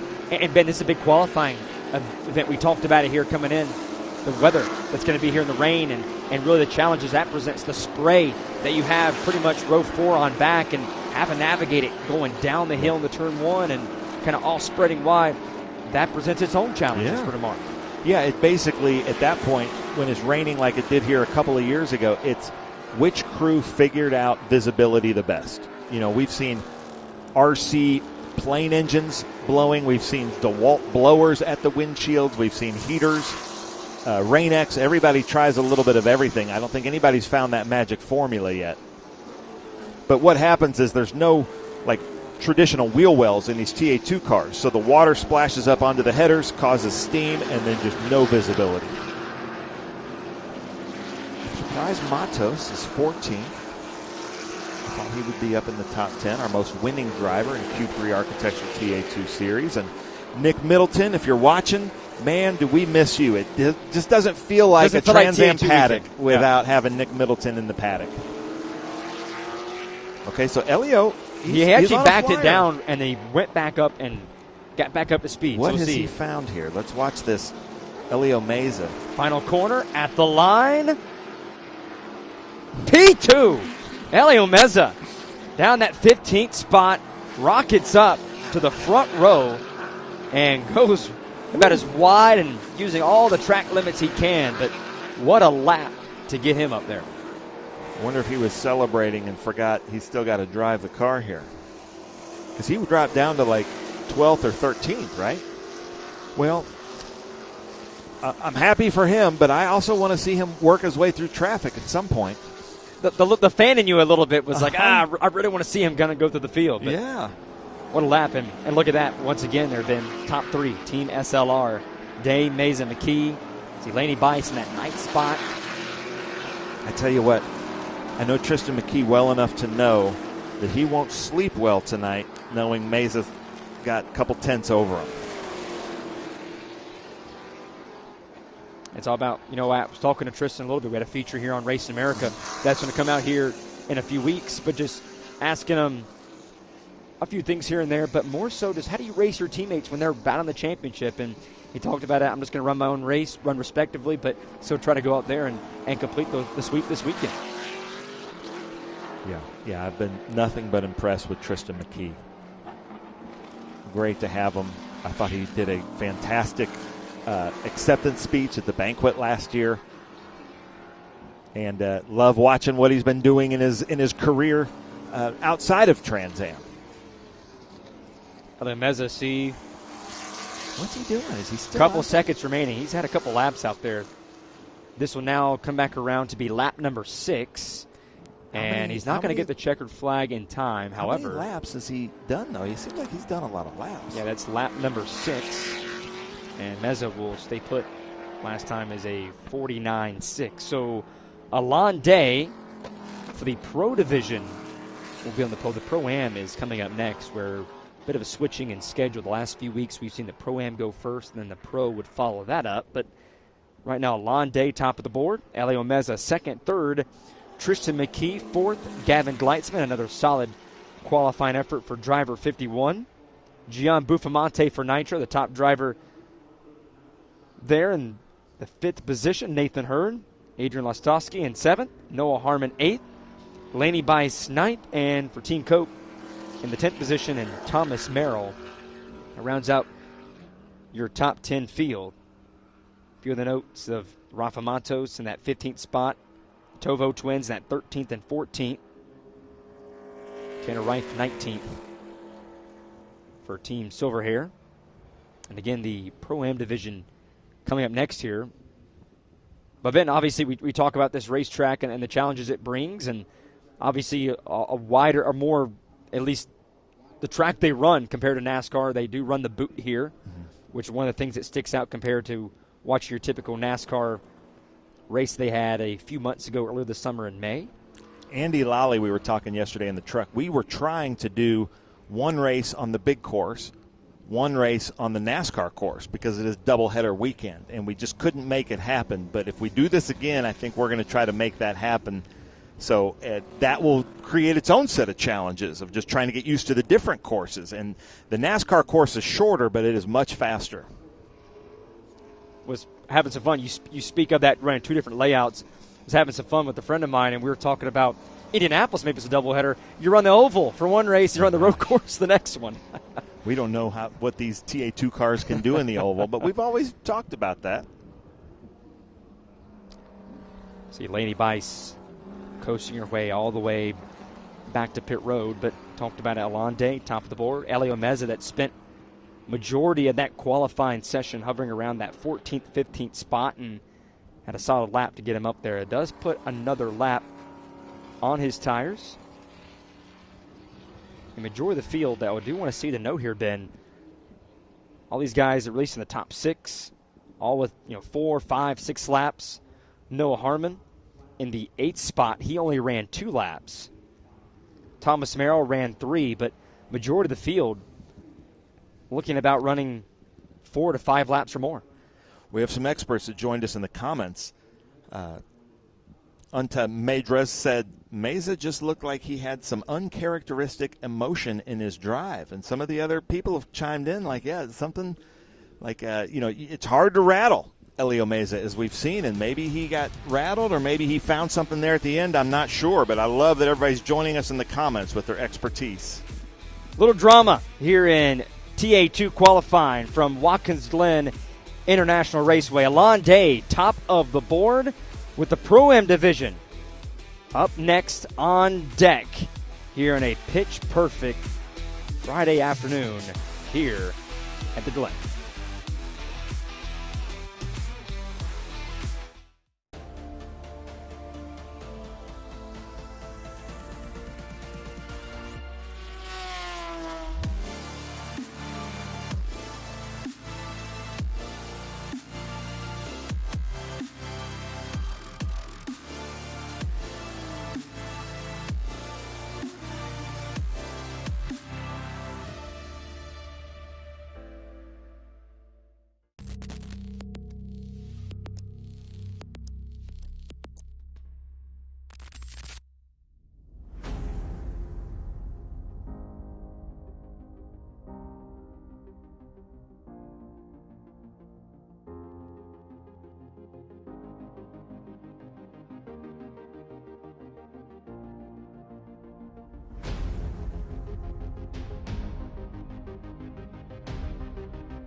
Okay, so pretend this is your race car. It's on the trailer, and you have an accident.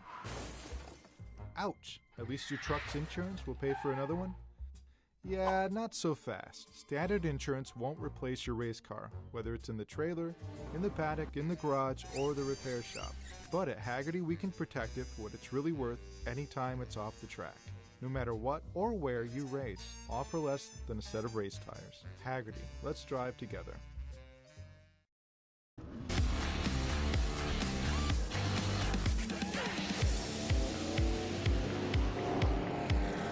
Back here at Watkins Glen International, now for the Pro-Am division, making their way on track here at the Glen.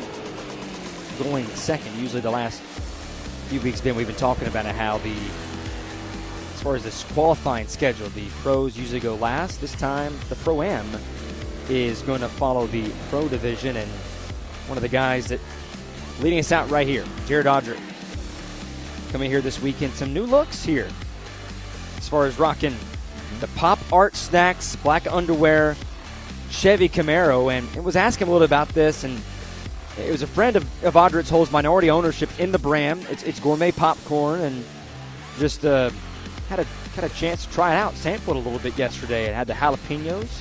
Not a big jalapeno. Has a kick to it. Yeah, of course. And it takes a while. We did a little taste test over there, and about 3 seconds in, all of a sudden you're like, bam! It's really good. I liked all three of the flavors though. And he's rocking has a new hood, has the different colors matching that. He's kind of hoping maybe he might not want to add the entire car to be that look, because it definitely would stand out. Yeah. Yeah, I love it. The pop art, and Crystal was showing me some of these postcards that she's made. I saw Maciej Tuniewicz out there. Love having him out here from New York, from New Jersey, I believe. But the new granite and marble. There he is out there, making some passes with Fast Auto. Yeah, right there. I tell you what, the Pro-Am this season has been the group to watch, because the SLR cars have just kind of taken off so much, and we've had some unbelievable races between Jared Audrick, Doug Winston, Keith Prochuk, even Tom Sheehan there, Jim Gallagher. It's been really, really fun to watch. Tim Carroll and Michael LaPaglia joining us the last two rounds, so this has been a lot of fun. But this is the car to watch, Roberto Sabato. Roberto Sabato does a limited season with us, but any tracks that he considers his home track, like Watkins Glen, like CTMP, he is very fast, and we saw him get on the top of the board yesterday in practices. So that white, yellow, and black Mustang of Roberto Sabato, I think he's going to be the one to really give Jared Audrick a challenge. From Bonita Springs, Florida, and that Ford Mustang, a guy that led majority of the Pro-Am race at Road Atlanta. Had some issues in that race going off track in the S's. He actually gets past Cale Phillips on the giddy-up lap, and you see right there that 00 of Jared Audrick from Lebanon, Pennsylvania, leading things out. We talked about that Pop Art Snacks new look right there, and see him right there. Toronto-born for Roberto Sabato. He used to run the Italian flag, the Canadian flag, on his car at the same time, but then he's from Bonita Springs, Florida. I feel like he just can't make up his mind. He was telling me last year, we send these races all over the place, and he happened to be in Italy, and he watched his own TA2 race being announced in Italy because we have international distribution, and he said the announcers were great. They knew a lot about the drivers and their history, so I absolutely love that.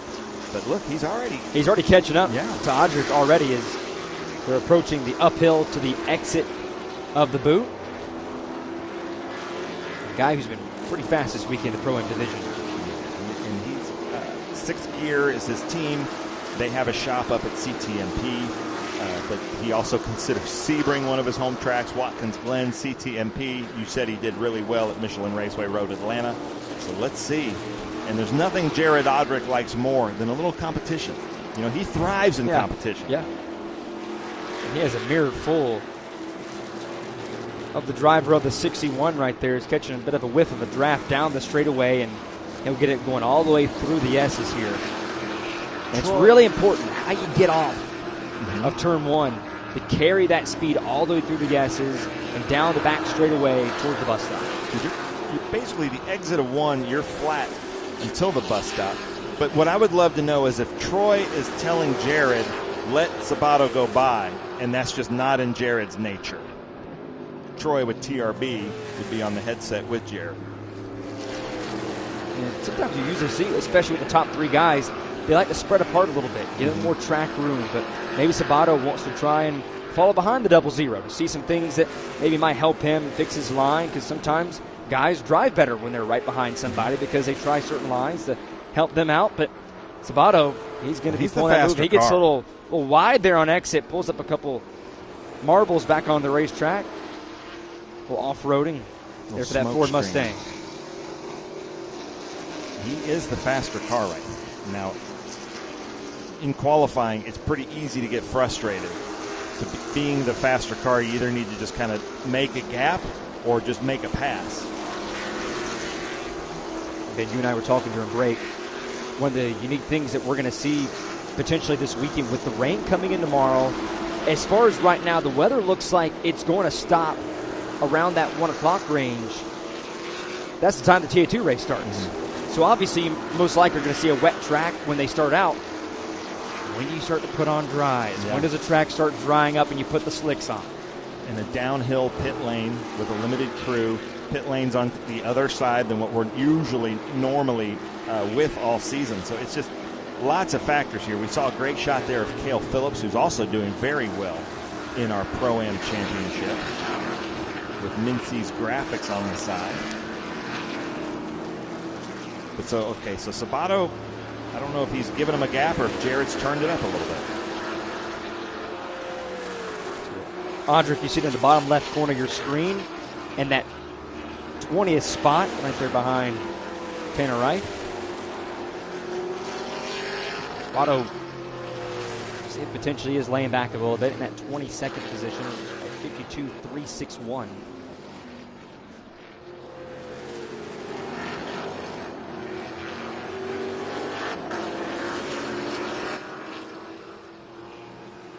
Jared Audric in that pop art 00 black underwear Chevy Camaro with Roberto Sabato in that 6th gear Ford Mustang right behind him. And then there's Cale Phillips in the Toyota Camry Nitro Motorsports car behind them.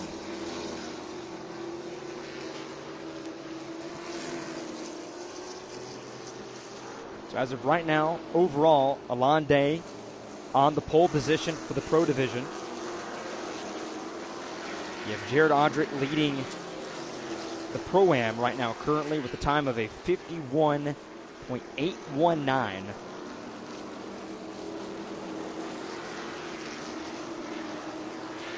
We approach right there at that 6 minutes to go mark here in qualifying for this weekend's doubleheader, race 1. This has to be Jared's fly.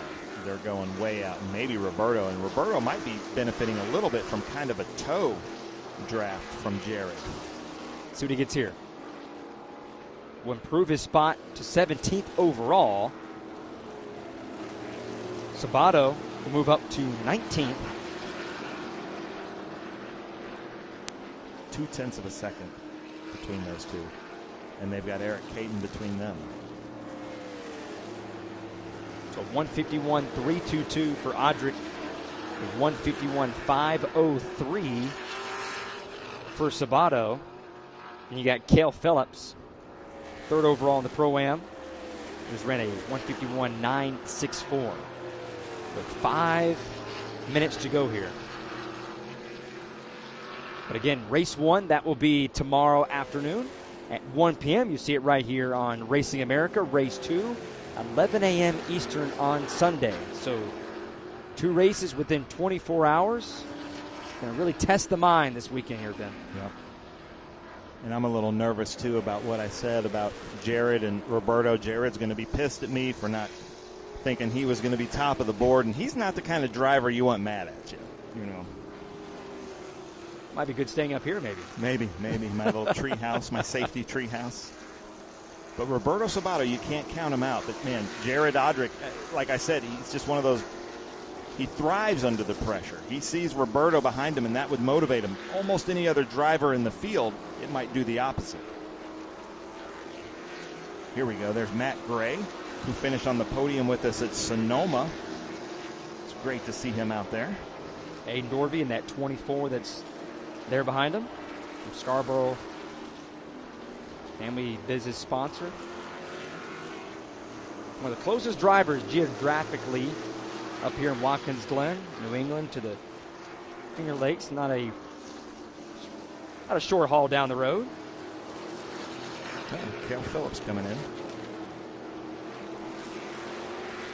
One of those guys that kind of follows the trend of a few of the drivers that we saw that only went out there for one run, only did 2 laps, decided to bring it in. We saw it with a few of the other guys like Noah Harmon and Thomas Merrill, and that top 10 that only ran about 2-3 laps. The majority of the field really has run around that 4 to 5. I mean, we saw Elio Meza, he ran 7 laps. Christina Lamb followed by Lebeco. Lebeco in that three-dimensional looking Doug Peterson car, but with Alliance Autosport. Christina Lamb, no stranger to multiple races in one weekend with that number 66 machine. She ran the TA sprint race, ran 2 of them. Obviously, they had a doubleheader last week. Yeah. Or last week, or last round, that is, excuse me. And then, obviously, now running a doubleheader here in the Pro-Am division. And we haven't confirmed this yet, but we think Tom Sheehan, the driver you see right here with Vixen Cycle Company, has the most TA2 starts of anybody else in the world. Call him the Ironman. Yeah, the Tom Ironman, Sheehan. yep. It's great to have him back. He's kind of taken this season off a little bit. He's just doing kind of select, I think, 4 to 6 events. But great to have him out here. Love seeing that. Yeah, obviously a little bit of a home race from him in the Concord area of New Hampshire. So the New England driver, which is practically a home race this weekend, and especially if you can do 2 races in one weekend, it definitely makes it worth it for a guy like him. Vixen Cycle Company, I went on their website, really cool stuff for more like female motorcycle accessories. And you can see Christina Lamb and Lebeco getting around Christina Lamb. There's Maciej Tuniewicz, who I call the Magic Man. Christina Lamb, 5th in the Pro-Am standings, did miss 1 race. Really excited to get back here and run the doubleheader this weekend. There's Scheibel. Andrick has made his way down pit road. You see Doug Winston on the left side of your screen down pit road as well. Here comes Dorvey. So Andrick, 17th overall. The best time of a 1:51.322 for the Pro-Am division. Fall back behind him, Roberto Sabato. And Tom Sheehan has now moved his way to the 3rd spot in the Pro-Am qualifying lineup. See him right there sitting in that number 20th position.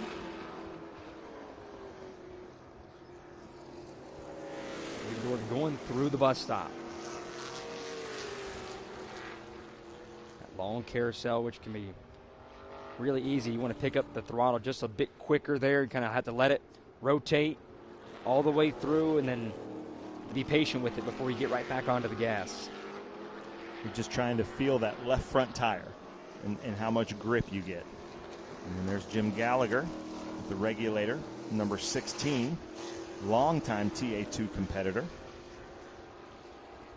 It takes a while to get around this racetrack, so obviously we talk about the laps on your tires. You don't want to put on too many laps for the race tomorrow.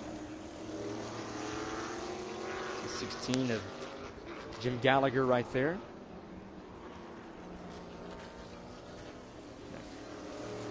Cope Race Cars Equipment Ford Mustang. As we're coming back around here to get the checkered flag.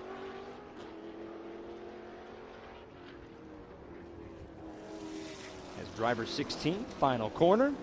Make his way. We'll see what type of lap he makes as he comes across the line. And he will stay put in the 28th overall. A 53.261. We talked about competition, Ben, and the driver of the 00 is no stranger to it. And as of right now, as the checker flag comes by, the last two cars coming by, it looks like Jared Odrick is on his way to another pole to add to his Pro-Am season here in the TA2 Series. Yeah, he's going to have a lot of those pole award stickers on his car.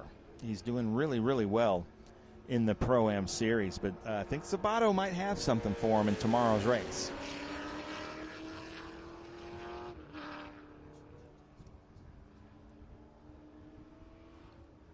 Take a look here at the race results here. Alon Day for Team SLR on the pole with a 148.991, only driver there in that 48-second bracket. Elio Meza, after a couple of the dramatics that we saw in his lap, back hovering around that 13th, 14th position, and put up his lap number 6 that he put on and moved up to that second spot. He'll be in the front row. Tristan McKee, the reigning champion here in the TA2 Series, 3rd. Kevin Gleitza and Gian Buffamonte, solid qualifying efforts. Nathan Hearn in his return to the TA2 Series, coming from down under up here in that 6th position, all the way to Thomas Merrill, rounding out our top 10 there for driver 26. Take a look at that through the field. See the guys, the Tovo twins, 13th and 14th. Rafa Matos, good to see him back after the accident he had there at Lime Rock after a couple races off. And the rest of our field all the way through Cale Phillips, 24th. Jay Thomas's first race in the 20 car with Nitro Motorsports in that 25th position. Doug Winston, 26th. All the way down to Preston Peebles there in the 30th position. And then Brian Schiebel, shotgun on the field there in our 34-car field that we will have tomorrow. And Ben, that's going to do it for qualifying. Another great qualifying here with the Cube 3 Architecture TA2 Series. Ford, thanks so much for joining me in the booth. You know, we've gotten to do, Indy, Road America, Watkins, Glen now, yep. Kind of a bucket list of tracks That's right, with yeah. the Trans Am Series. How cool is that? We're going to be a lot of fun tomorrow. Race 1 of our doubleheader. You can catch all the action here on Racing America TV, 11 a.m. Eastern for the Pro and Pro-Am division. Will weather play a factor? That is one question that we will have answered tomorrow. We can't wait to have you join us. Great shots here from Watkins Glen International GT coming up next.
Okay, so pretend this is your race car. It's on the trailer, and you have an accident.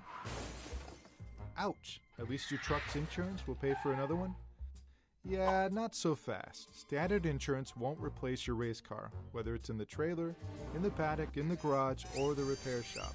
But at Haggerty, we can protect it for what it's really worth anytime it's off the track. No matter what or where you race, all for less than a set of race tires. Haggerty, let's drive together. Rev up and get ready for race day with Mission Foods. The world's best racers and tastiest products come together to make every race delicious. Fully loaded tacos, fast wraps, piled high nachos. Whatever you crave, Mission will help you be race ready with easy to make recipes that will take your race day to the finish line. Keep your racing delicious and enjoy all the mouth-watering action. Brought to you by Mission Foods. Too fast, too tasty. Big news for car lovers everywhere. Now you can get Next Gen at your local O'Reilly Auto Parts store. Every Next Gen formula is built with advanced ceramic technology, and that means a deep gloss finish, serious protection, and long-lasting durability for your paint. World-class racing teams trust Next Gen to protect their race cars under the toughest conditions. And you can trust Next Gen to protect your car every day. Find Next Gen ceramic protection at your local O'Reilly Auto Parts. Get ready for race day with Stack Auto Lifts. The world's fastest racers and the most trusted garage lifts come together to elevate every moment on and off the track. From rugged 4-post lifts and powerful 2-post systems to space-saving single-post and scissor lifts, Stack Auto Lifts delivers strength, precision, and performance for every garage. Brought to you by Stack Auto Lifts, created by racers for racers. Proud partner of Race America for the 2026 season. Welcome to RacingAmerica.tv. From the local short tracks to the road racing stars of Trans Am, we have you covered. Subscribe now for live access to over 200 grassroots races streaming all season long. Watch anytime, anywhere on your phone, tablet, or TV apps. Get a 10-year archive of grassroots races, plus behind-the-scenes NASCAR team coverage. And when the spotlight turns to Trans Am, Racing America brings you front-row access to the action. This is racing at every level. This is Racing America.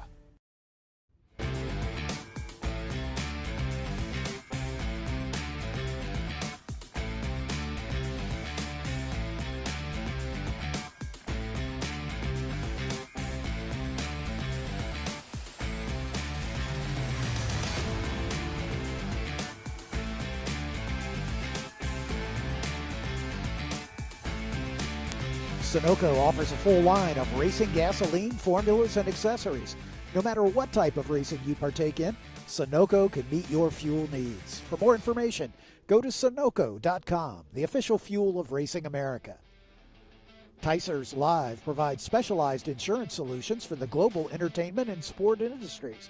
They support over 250 annual grassroots and professional racing events. Ticers Live, the official insurance broker and risk management company of Racing America. Cube 3 Architecture is proud to serve as the exclusive architectural partner and title sponsor of the Trans Am TA2 National and Western Series. A nationally recognized design firm, Cube 3 is committed to shaping environments and supporting talent both behind the build and behind the wheel.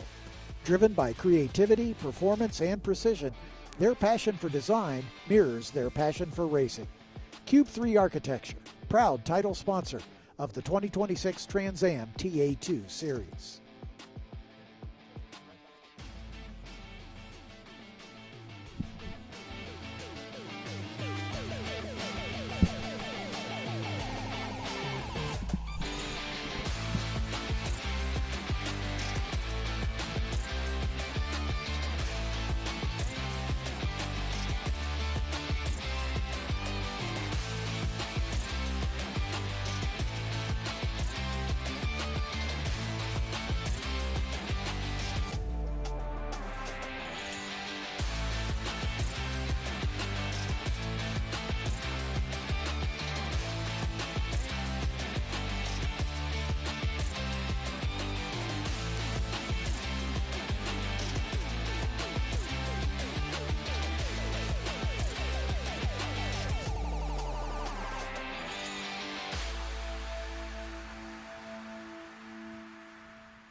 Welcome back to Watkins Glen International, our first race of the weekend about to get underway. Sprint race number 1 for our international GT competitors. I'm John Phippen alongside Ben Sissel. So great to have you with us, as this is our largest field of the season so far for international GT. Let's introduce them to you. I'll start at the back and we'll work our way forward. In row 19, the 26 of Ari Strauss in the GTX Porsche Cayman. Next to him is Colin Cohen in the number 38 GTX Maserati Trofeo.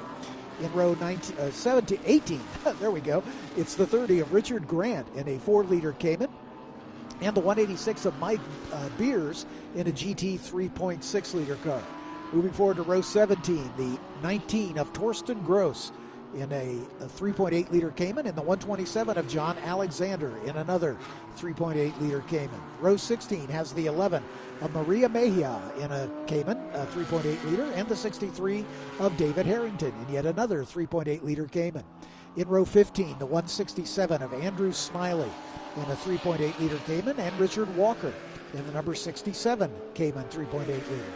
In row 14, the 992 of Rocco Canada III in a 3.8-liter Cayman, and the 55 of Thomas Bigoni in the 4-liter Cayman. In row number 13 is the 641 of Kurt Kropp in a 4-liter Cayman, and the 29 of Jason Alexander in a 3.8-liter Cayman.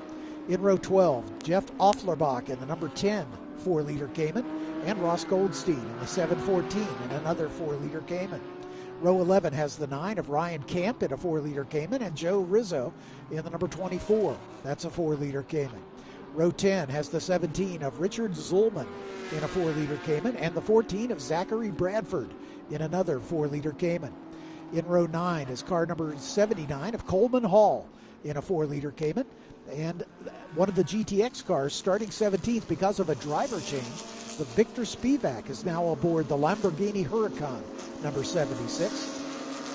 In row number 8, another GTX car, the 216 of Nick Groombridge in his Porsche 992 Cup car. Next to him in that 8th row is the number 6 of Cary Grant in a 3.8-liter Porsche GT3 Cup car. In row 7, the 22 of Brian Hicks in a GT 992, and the 60 of Thad Berger in a GT 4.0. In row 6, making her first start with us this season, the number 4 of Ann Doherty in a GT 4.0, and Francisco de Jesus in the number 221 GTX Porsche GT3 Cup car. Juan Gonzalez will start outside of row number 5 in the number 81. His is a GT 4.R, and William Oliver in the 058 GT 992. Row 4 has the 49 of Jordan Sandridge in a GT 992, and the 12 of Julio de Jesus in a GT 4.0. In row 3, 210 is Matthew Cohn in a GT 4.R, and the 58 of Mark Sandridge in a GT 992. In row 2, Bob Wisen in the number 27, a GT 4-liter, and Tomas Ballister in the number 189, another GT 4.0. On the front row, Eric and Liam Gray sharing the number 991 GT 4.0, and the pole sitter, the number 7 of Charles Wicht in the GTX Bentley GT3. They're coming around to complete their first of 2 pace laps. Behind the safety car, James Rogerson aboard. The clock starts on this second pace lap.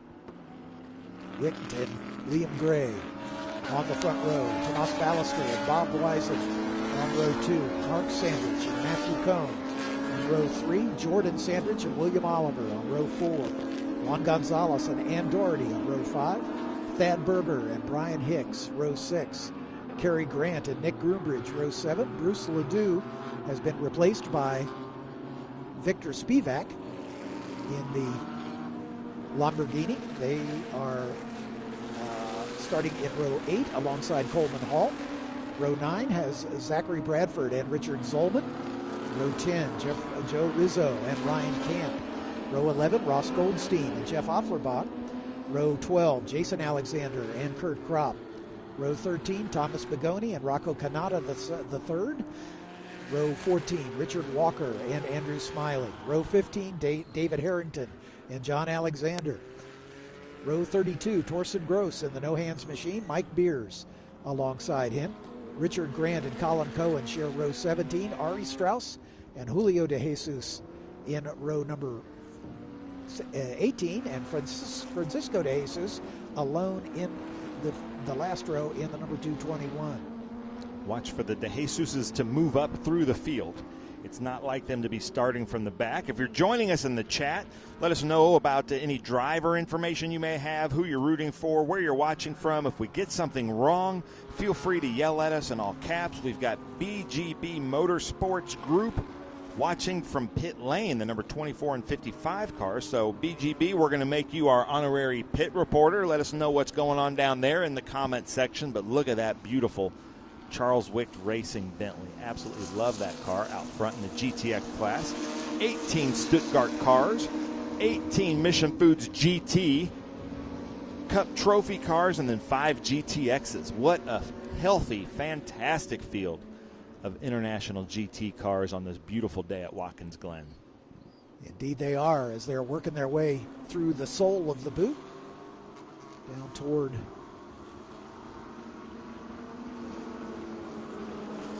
heel. We already have a greetings from Germany. Well, you should be happy. There's quite a field of German cars out there.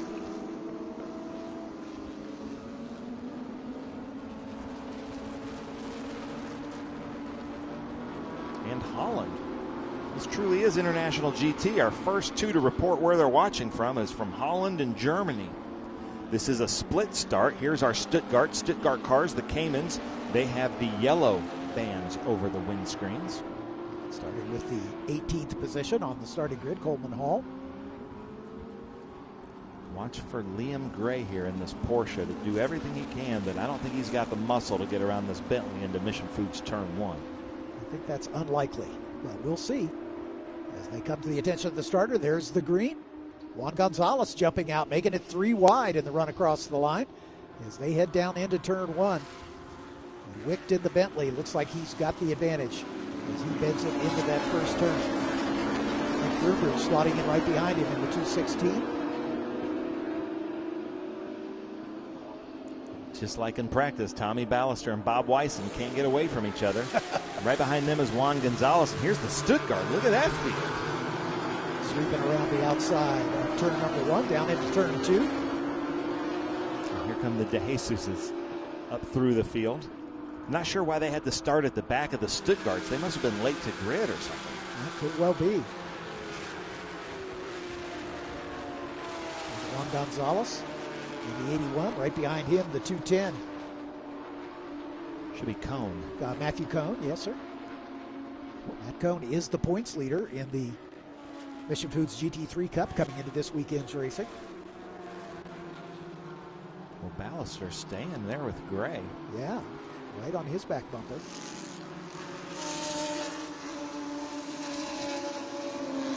Up the hill.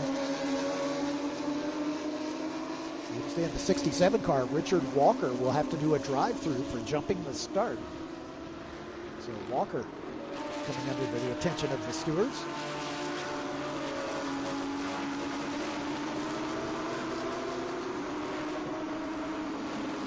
So 991 of Liam Gray and Tommy Ballister right behind him.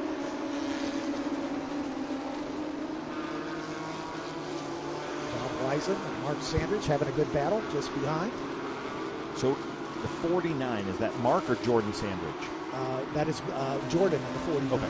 Mark's in the 58. Across the line to complete race lap number 1, actually race lap 2. Wicht with the lead.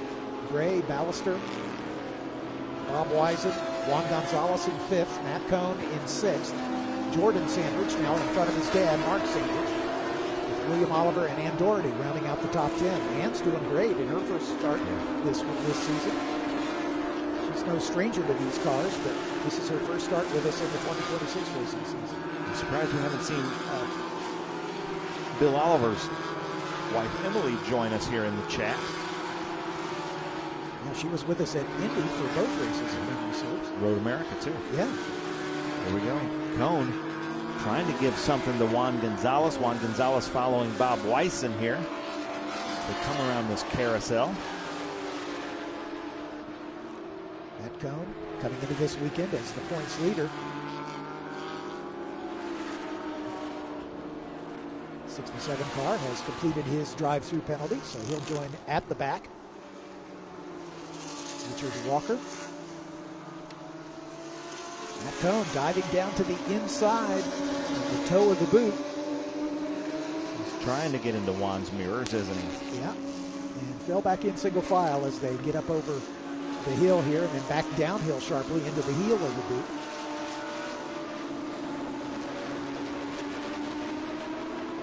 I think the Sandriches are 1-2, father-son here, right? Yeah, exactly. Yeah. And Bill Oliver.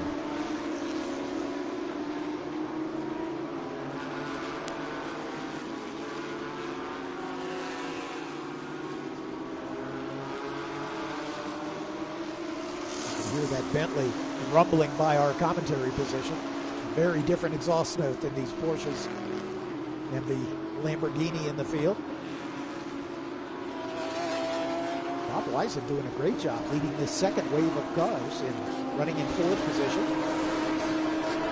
It's the 58 of Mark Sandwich with son Jordan right behind him in the 49. And the Team Salad cars. Macaroni and potato salad. Yes, sir. If we can get a shot of the nose, we'll be able to know who's in what. It says it on the nose of those two cars. As they come through the Q3 inner loop, Tommy Ballister now kind of falling back in his own land right now, but Cohn still right behind Juan Gonzalez. And here we go. There's macaroni salad. So Mark Sandrich is in macaroni salad, and Jordan is in potato salad.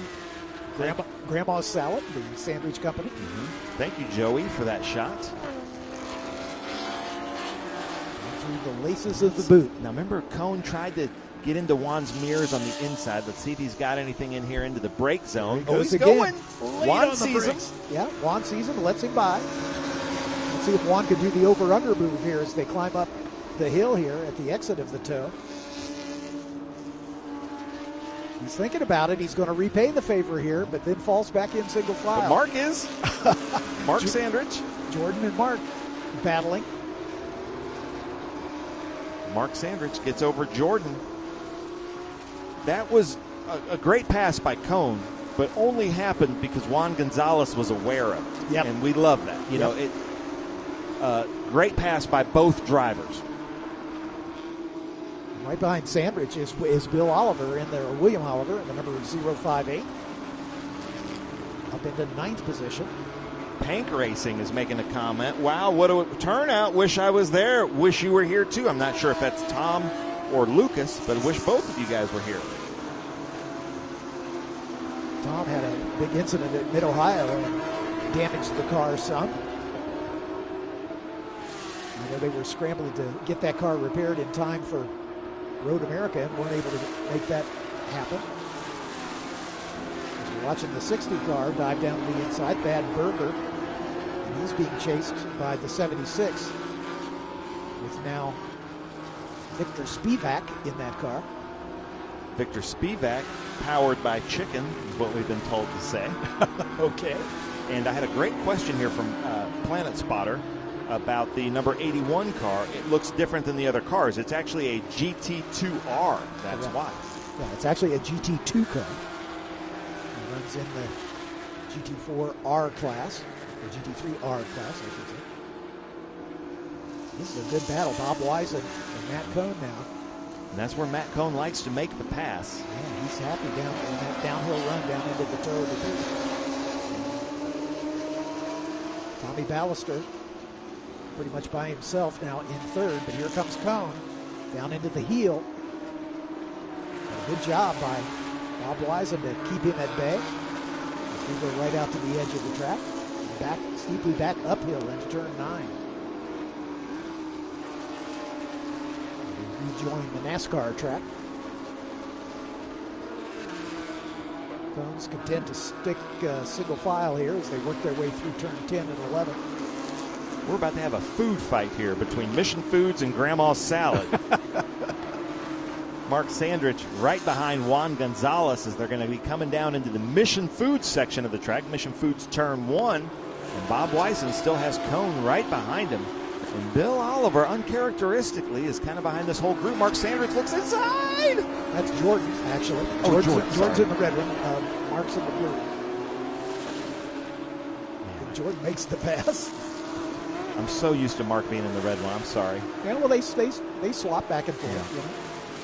And that was, I don't think that was a clean pass. Yeah. I think we might have had a little bit of, what does Hobbs say? Argy, yeah. Calvin Fish likes to say argy bargy. Cone is just all over the back bumper of Bob Wisen. They're both in GT 4.0 class cars in the Mission Foods GT3 Cup. Here comes Cone on the inside. Down into the laces, and he's got it done. I wouldn't be surprised if he pulls away now, because if he's been able to run that close behind another car, usually that means he's got more pace. He might be coming up to Ballister here soon. He's a ways back. Almost 5 seconds last time by was the gap between Ballister and then Bob Wisen. So we'll see if Matt Cone has got anything. Like I say, he's leading the Mission Foods GT Cup standings coming into this weekend's race. Great battle for Cone.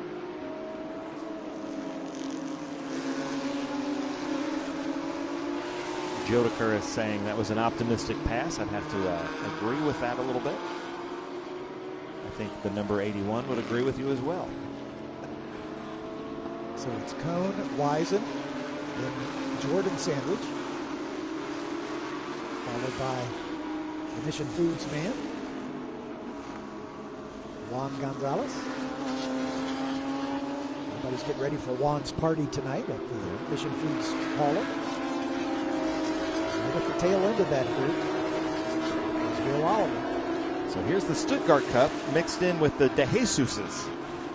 De Jesus is working their way up from the back after serving a penalty of some sort. We didn't get the pre-race festivities as to why that was the case. And I'm hearing from our grid officials that there might have been a mistake. The grid officials were not aware that there was going to be a split start, so the De Jesuses should have started at the back of the Cup cars. I gotcha.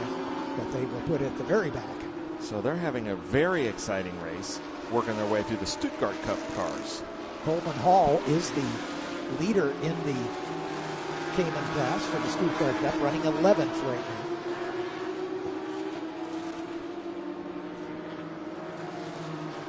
This battle with the number 9, that's Ryan Camp in the 9 car. Jeff Oplerbach just behind him.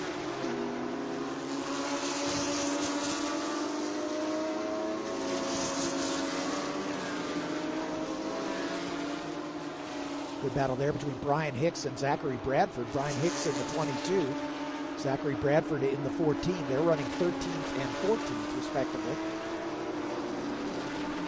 Bradford running second in the Cayman class, in that number 14 car. Cayman is keeping up. Oh, yeah. I think he's a little quicker as they work their way out of the tow. Right behind him, Thad Berger has gotten around Nick Grubridge, too, to pick up a spot. Berger thinking about going to the inside of the 14 of Zachary Bradford.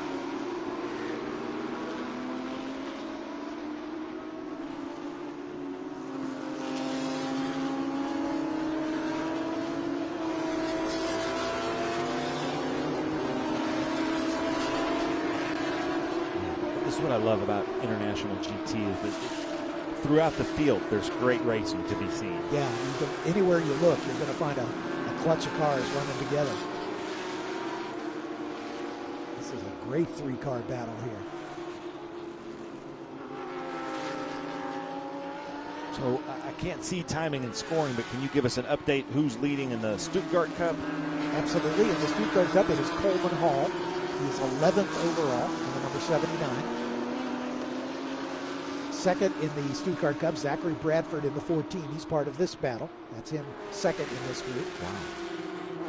Third is Richard Zolman in the number 17. And fourth among the Caymans, Joseph Rizzo. Fifth is Jeff Oplerbach in the 10. And I believe this is Zolman's first weekend with International GT as well. I believe you're right. That's a great debut.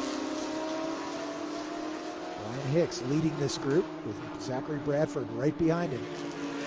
Bradford currently third in the point standings in the Stuttgart Cup. Just behind Joe Rizzo and Kropp. And Kropp, started deep in the pack. He's back in 26th position, so uncharacteristically off the pace here this weekend, as we normally see him running up front of these Stuttgart Cup races, but there's still 15 minutes plus still to go. Looking at Cayman outbreaking the 992 into the toe of the boot. I was not expecting to see that. Yeah. Oh, and he's thinking about down to the inside in the heel of the boot. Once again, falls back in single file. I like the green and gold livery on that car. Yeah. That's a nice color combination. Here he goes. Here he goes. He's not going to make that stick, though. And now that's bringing the other Cayman side by side. He lost momentum, and that's going to cost him a position in the Stuttgart Cup. Now he falls back to third. As the 17 barging his way through, Richard Zollman in the 4-liter Cayman. So Zollman showing some pace here. Welcome to International GT. Yeah, Mr. no Zollman. question. Juan Gonzalez has gotten back around Bob Wisen. Still working their way off of the outer loop. And look at that cone around Ballister.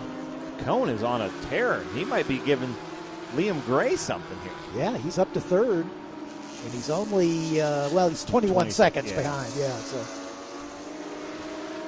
But maybe next race he will be able to now. Yeah. And remember, I interviewed Cone at the Road America. He's very honest in his interviews, so I'd love to know what he says at Winter Circle. Maybe he can do something about it tomorrow. And then there's Bill Oliver right behind Mark Sandridge.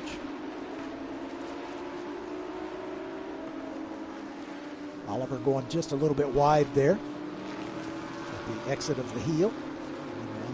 Up through turn 9.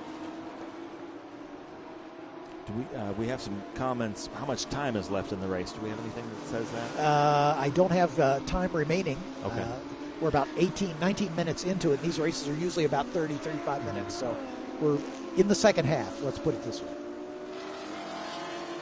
We have 3 sprint races in the Enduro on Sunday morning. A 1-hour Enduro with a mandatory 5-minute pit stop. Will Oliver thinking about making a move on Mark Sandridge.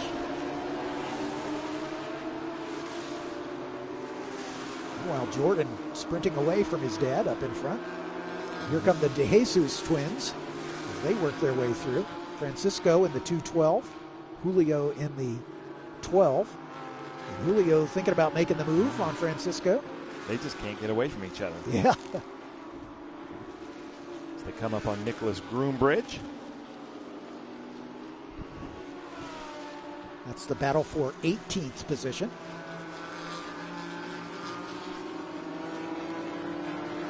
If Julio got a little bit closer, he could side draft, but it looks like he's got turn 1. Yep, he's gotten that pass made. So Francisco drops back 1 spot.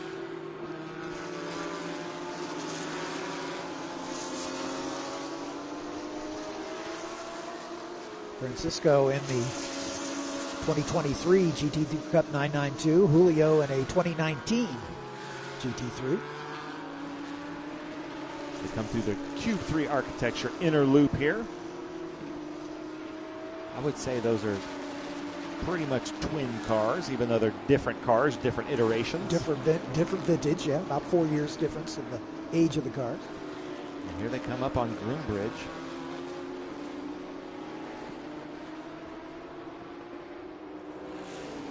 Groombridge, last time by the line was about 2 seconds out in front of this battle. And now it's less than that as Groombridge coming under pressure, and they're both going to try to get through. White flag next time by for Charles Wicht in the Bentley. We haven't seen him much. He's 4 seconds out in front of Liam Gray. But the De Jesuses have both gotten by Nick Groombridge. It's for 18th and 19th. Groombridge back to 20th position now.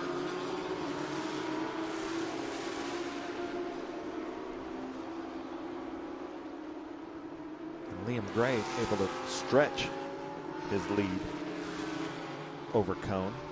Charles Wicht in the Bentley has caught the car, the 67 car that had that drive-through penalty of Richard Walker, and put him a lap down. Gray is still in vision of that Bentley, and that's surprising. Yeah. I'd say it's about 4 seconds between these two. There's Kerry Grant, one of our longtime competitors in the Trans Am series. Love seeing him out here with International GT. Yep. Picking his way through the back of the field. As he should see the white flag here, correct? Yep, coming to the white, we believe.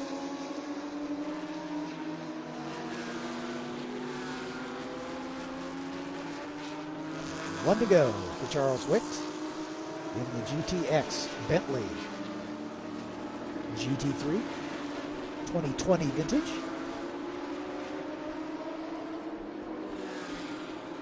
Bentley has some connection to the Dyson family, as they ran the Bentleys in the IMSA competition or World Challenge. I'm not sure which. I think it was World Challenge.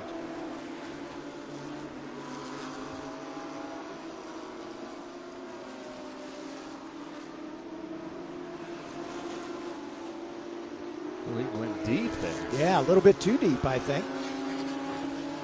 But he's got a reasonably comfortable lead, almost 5 seconds now over Liam Gray. So he just has to be careful not to trip over somebody on his way to the checkered flag. But again, it's an exhibition class car. He's not racing for points.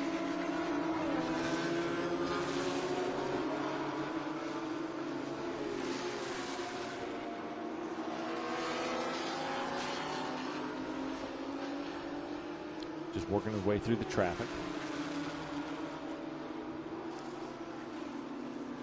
Liam Gray still back there. Yeah, only about 5 seconds back. And then it's a big, almost a 25-second gap back to Matt Cone in the 210. So these two have definitely been the class of this field. It looks like Kurt Kropp is going to be able to get another lap. He's far enough ahead of Wicht. But Wicht will see the checkered flag here. Indeed.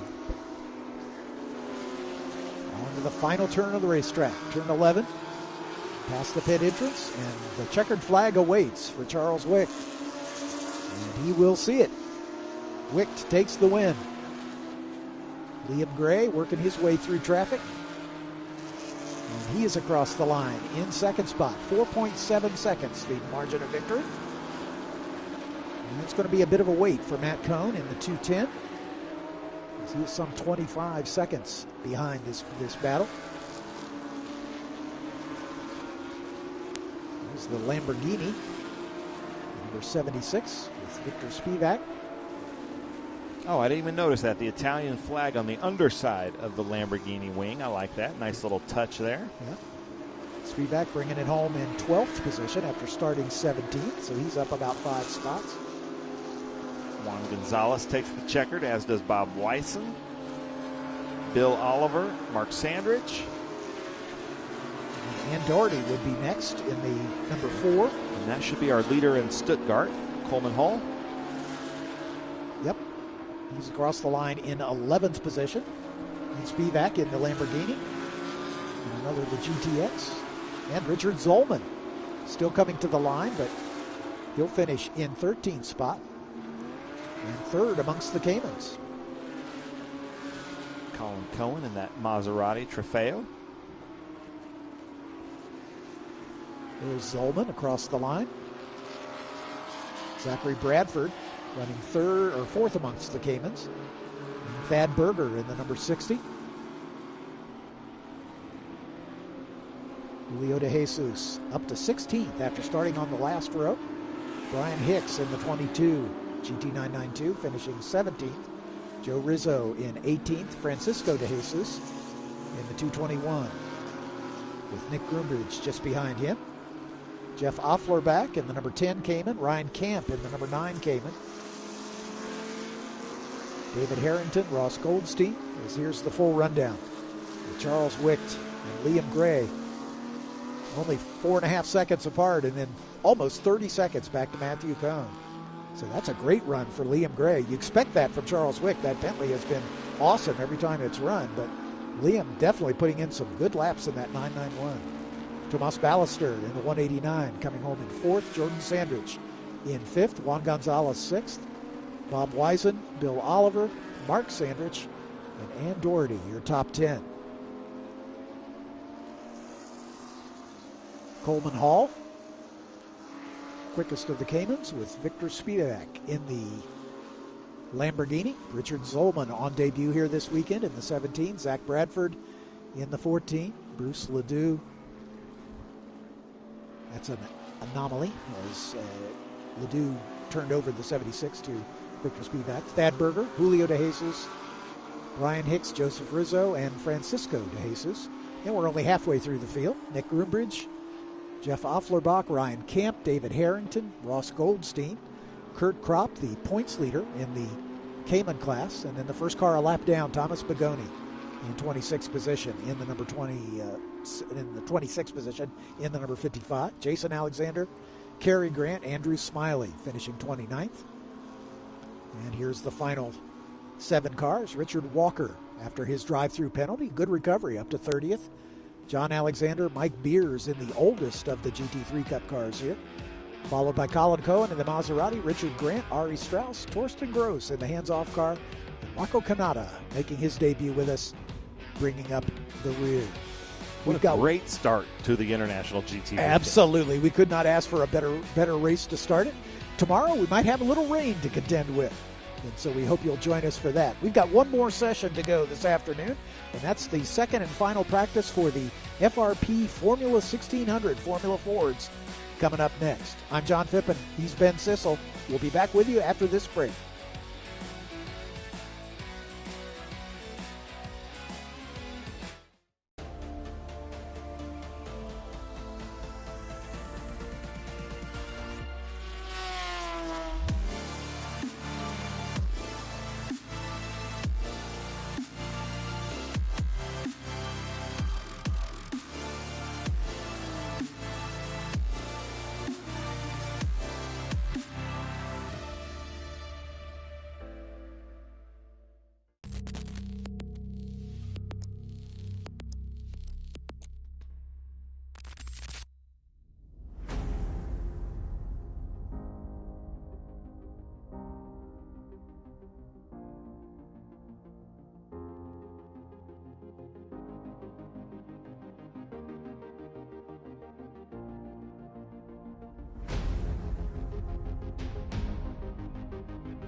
Okay, so pretend this is your race car. It's on the trailer, and you have an accident. Ouch! At least your truck's insurance will pay for another one? Yeah, not so fast. Standard insurance won't replace your race car, whether it's in the trailer, in the paddock, in the garage, or the repair shop. But at Hagerty, we can protect it for what it's really worth anytime it's off the track.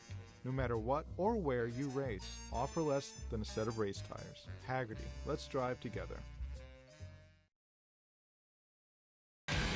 Rev up and get ready for race day with Mission Foods. The world's best racers and tastiest products come together to make every race delicious. Fully loaded tacos, fast wraps, piled high nachos. Whatever you crave, Mission will help you be race ready with easy to make recipes that will take your race day to the finish line. Keep your racing delicious and enjoy all the mouth-watering action. Brought to you by Mission Foods. Too fast, too tasty. Big news for car lovers everywhere. Now you can get Next Gen at your local O'Reilly Auto Parts store. Every Next Gen formula is built with advanced ceramic technology, and that means a deep gloss finish, serious protection, and long-lasting durability for your paint. World-class racing teams trust Next Gen to protect their race cars under the toughest conditions. And you can trust NextGen to protect your car every day. Find NextGen ceramic protection at your local O'Reilly Auto Parts. Get ready for race day with Stack Auto Lifts. The world's fastest racers and the most trusted garage lifts come together to elevate every moment on and off the track. From rugged 4-post lifts and powerful 2-post systems to space-saving single-post and scissor lifts, Stack Auto Lifts delivers strength, precision, and performance for every garage. Brought to you by Stack Auto Lifts, created by racers for racers. Proud partner of Race America for the 2026 season. Welcome to RacingAmerica.tv. From the local short tracks to the road racing stars of Trans Am, we have you covered. Subscribe now for live access to over 200 grassroots races streaming all season long. Watch anytime, anywhere on your phone, tablet, or TV apps. Get a 10-year archive of grassroots races, plus behind-the-scenes NASCAR team coverage. And when the spotlight turns to Trans Am, Racing America brings you front-row access to the action. This is racing at every level. This is Racing America.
Welcome back to Watkins Glen International for our final on-track session of this day. We're so glad to be able to bring you streaming coverage of our practice and qualifying day here at Watkins Glen International. My name's John Phippen alongside Ben Sissel as we have our Formula Race Promotions F1600 cars coming out for their second practice session on the day.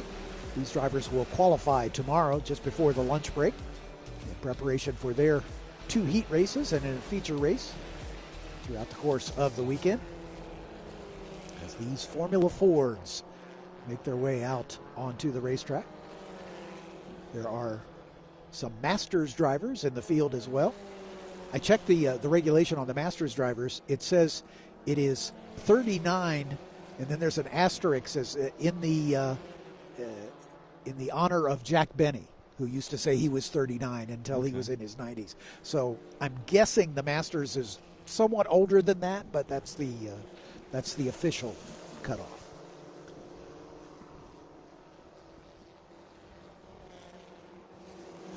These clutch of cars working together here down the hill into the toe of the boot. Oh, it's a beautiful day. It is. The haze from the fire smoke coming down from Canada has burned off. We can see the surrounding hills here in this beautiful part of upstate New York, the Finger Lakes region.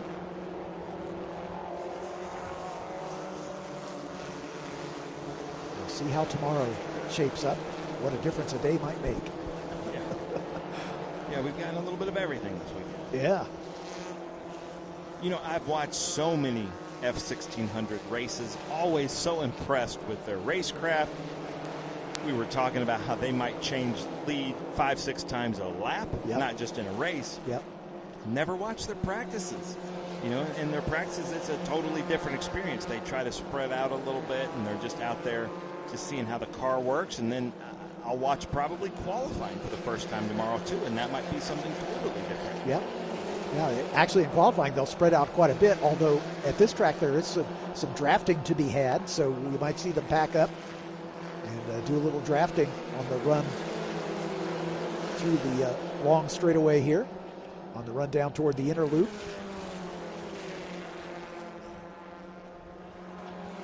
They're mixing it up here, going side by side in this practice session. I want to see how raceable their car is for sure. Just get a sense for what kind of setup.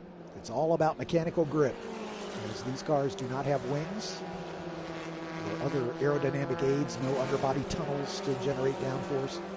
It's all about mechanical grip and lack of drag is how these cars are designed. Inboard suspension, as we mentioned, on all of the cars to free up the air for these streamlined, almost spindly looking suspension pieces.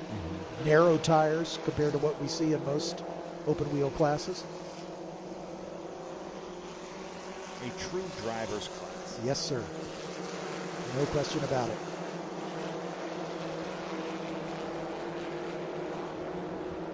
We'll get some times as they climb across the line here to complete their first lap. Good look at the 75 of Axel Leroy, one of two Leroys in the field. Axel and Jake. Jake in the 3 car, Axel in the 75. 47 machine just in front. Phil Kingham, one of our Masters drivers out of Dexter, Michigan, in his Spectrum. And there's the 2 Piper teammates, Christian Moniz and Boss Patel. That's the furthest I've been away from each other this whole day. Yeah, when they ran in the earlier practice session, they were nose to tail the entire race. They would swap positions, and one would follow the other. Both Canadian drivers. Moniz out of Whitby, Ontario. Boss out of Calgary, Alberta. That's Christian at the front right now. He is the points leader coming into this weekend in the F1600 class. His teammate Boss is 3rd in the points. Only about 16 behind his teammate. In between those two is David Ybarra in the number 06. He is 2nd in this session on the time charts after just 1 lap. Now they've closed that gap a little bit. Yeah, now they're running a little closer together.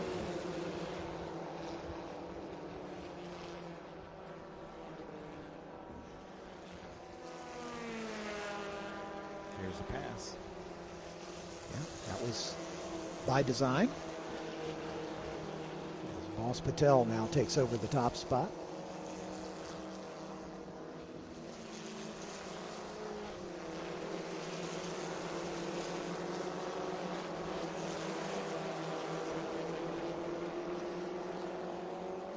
The Pipers have been producing championship racing cars. Don Sievenpiper designed and built the first Piper in the early 1990s.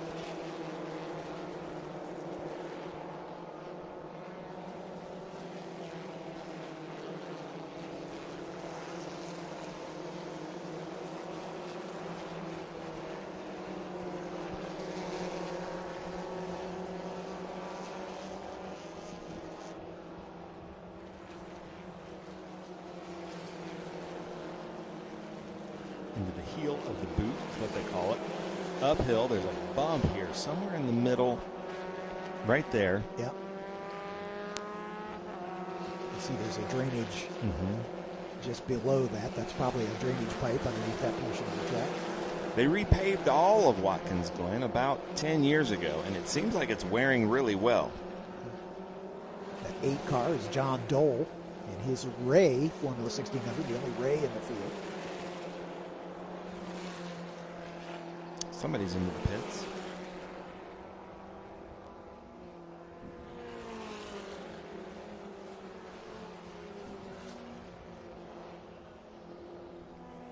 That's Joe Colasaco in that number 32. And the Van Diemen out of Greenwich, Connecticut.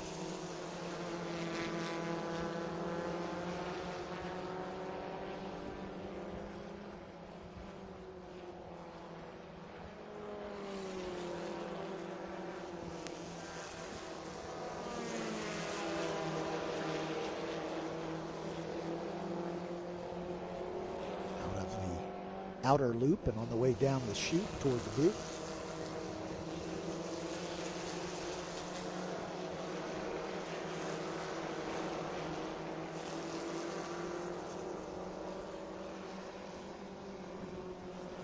the 91 of John P. Doyle. His Magala in the F1600 class. And John Doyle is a Masters driver in the number 8 in the road. Is Magala the one that you said is going to be Ligier? Yes. Yeah, Ligier absorbed Magala into their enterprise last year. And so basically all the new Magalas are badged as Ligers. Both French companies, of course.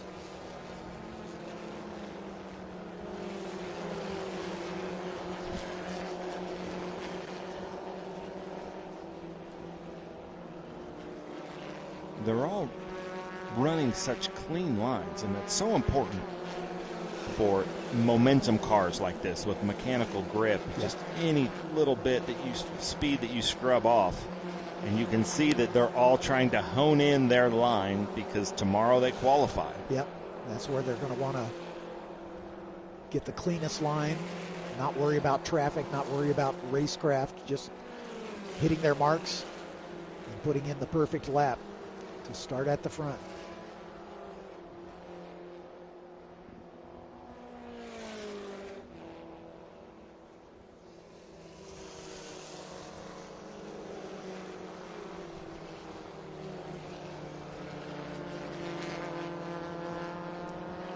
Look at the drivers, they lean their heads. Yeah. You know, just any little bit they can get. The orange car is Will Velkoff out of West Islip, New York, and his Van Diemen. That is at the very tip of Long Island, if I'm correct. I've flown in there before. I believe that's true, yes. Well, there's an Islip, and he's from West Islip, so I'm not sure how that affects the geography. And I'm sorry, it's Long Island. Long Island, yes, there you go.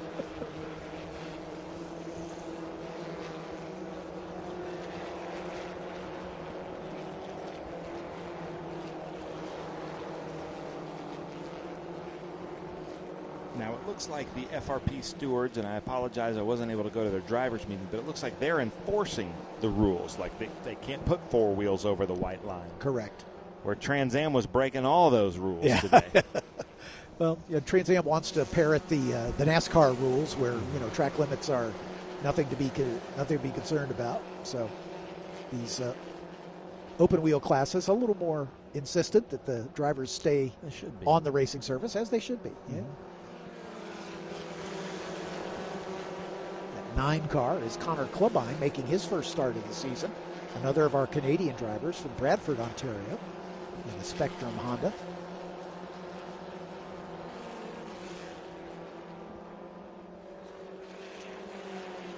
We talked about it during the last session. These cars used to be, in SCCA competition, used to be called Formula Fords, but most of the cars in this class are now using Honda power plants, so they were renamed Formula Fs a few years ago. Because of it can be a Ford or a Honda Fit. That's correct. I like that. Yeah. I learned that at lunch because they heard our broadcast, and Jeff Luckritz and Rob both were like, hey, make sure you say this.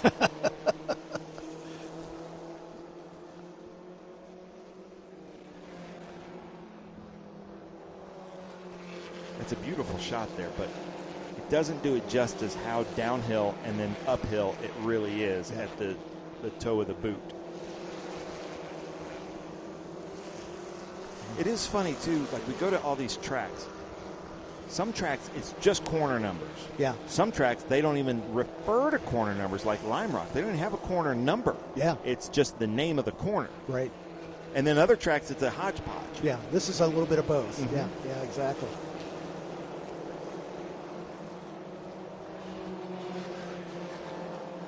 Old school tracks are more likely to, name their corners.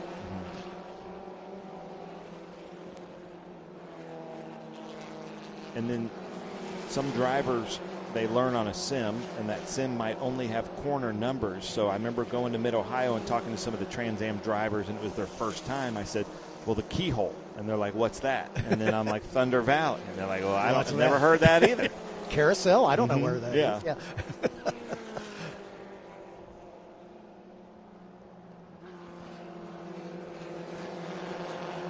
Boss Patel still quickest. Christian Moniz, his teammate, second fastest, separated by 0.04 of a second. He looked like he was letting a car by, then he hit the cone. He missed all my sign markers. I appreciate that. Yeah. But he did knock a cone over the track.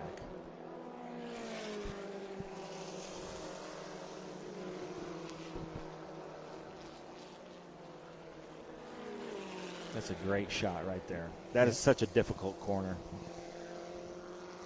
The laces of the boot. It's a downhill left-hand turn, and it's kind of an increasing downhill as you get through the turn. It's just constantly changing. And not much camber on the racetrack to help you. Keeps wanting to suck you to the outside of that turn. And like we've been talking about, this is almost a street course because the walls are just right there. Yeah. There's very little runoff in places. There's some runoff right here. There's some runoff at one and a little bit at the inner loop. But other than that, you're right there. Yep.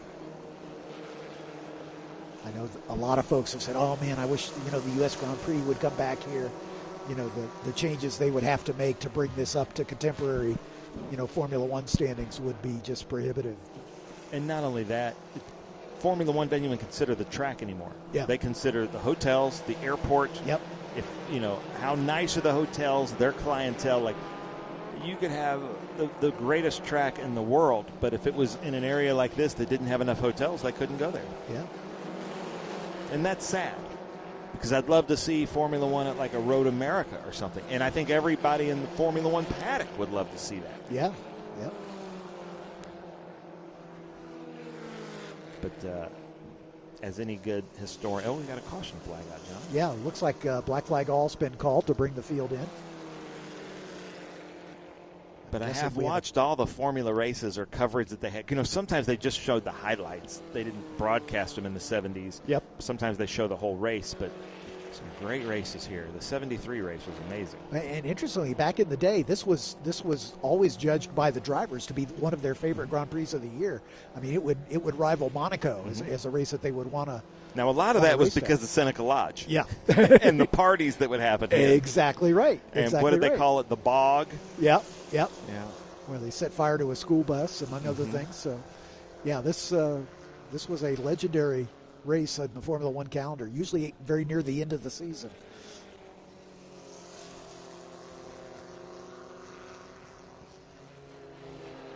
I walked into Seneca Lodge one night with Boris Said, and it was like walking into a room with Elvis Presley. Yeah, Boris! Mm-hmm.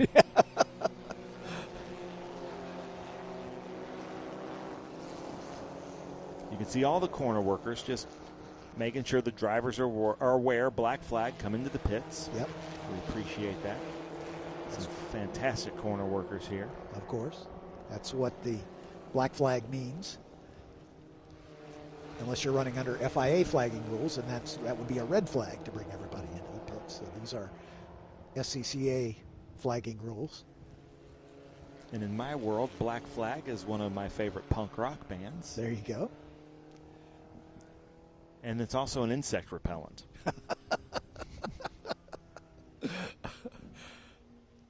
Actually, it's an insect killer. Yeah. David Ybarra has taken over the top spot in the number 06 Magala. Boss Patel and Christian Moniz and the two Pipers are second and third, respectively. Connor Clubbine on debut here in that number 9 Spectrum is fourth. John P. Doyle in the number 91 Magala in the fifth spot. Phil Kingham, the quickest of the Masters in this session, in sixth position. Another Masters, David Adorno, in seventh in the 33 car. Cooper Travis, one of the top 4 in the points battle coming into this weekend, in the number 17 Spectrum. Axel Leroy, and then Joe Colasacco, another Masters driver. Steve Oseth, a Masters driver, in the 72. Jake Leroy in the 3. Bob Reed, a Masters, in the 12. Scott Rebenzer in the 31, another Masters driver. Will Velkoff in that orange number 30 Van Diemen. Dave Petsko, a Masters driver. Michael Scanlon, a Masters driver. David Livingston, a Masters driver. Robert Gross, a Masters driver. And then John Dole, a Masters driver, in the number 8, rounding out the field. Does it say where Michael Scanlon is from? Michael Scanlon is from Greenville, New York. I knew a Michael Scanlon in Chicago, a music promoter. This was a very short black flag as they are back under green here. I wonder if they just wanted to go collect that cone. Yeah, I think that's probably it. Sorry, pylon. Bollard.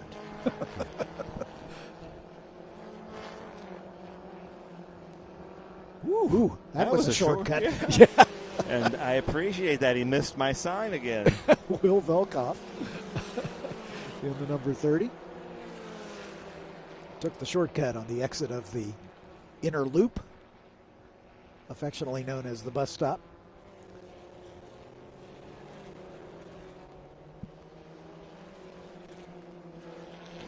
Right behind him is the red number 8 of John Dole, and that Ray.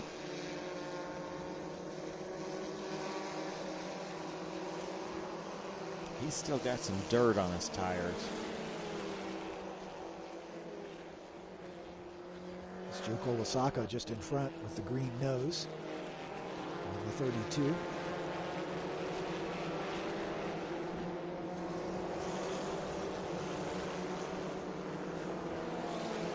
Look at this clutch of cars. Yeah. This is what you'll see come race day for sure. They will run in packs. If you like MX5 racing, you'll love F1600 racing. It's much the same, just not as much contact.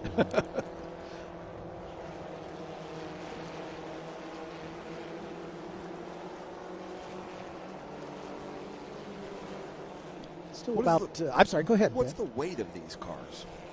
You know, that's a great question. 1,300 pounds? I would think no more than that. Yeah, I would think probably maybe even a little less. Well, look here. We've got a Piper.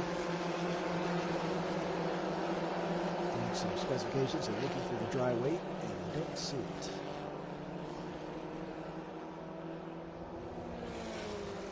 Stand by. I'll do a little research. But you were saying this, and I always say this in the vintage, the Formula Vs. It's you basically are wearing these cars. It's almost like a backpack. Like you're strapping in, like you're wearing it, and you become one with the car. Exactly.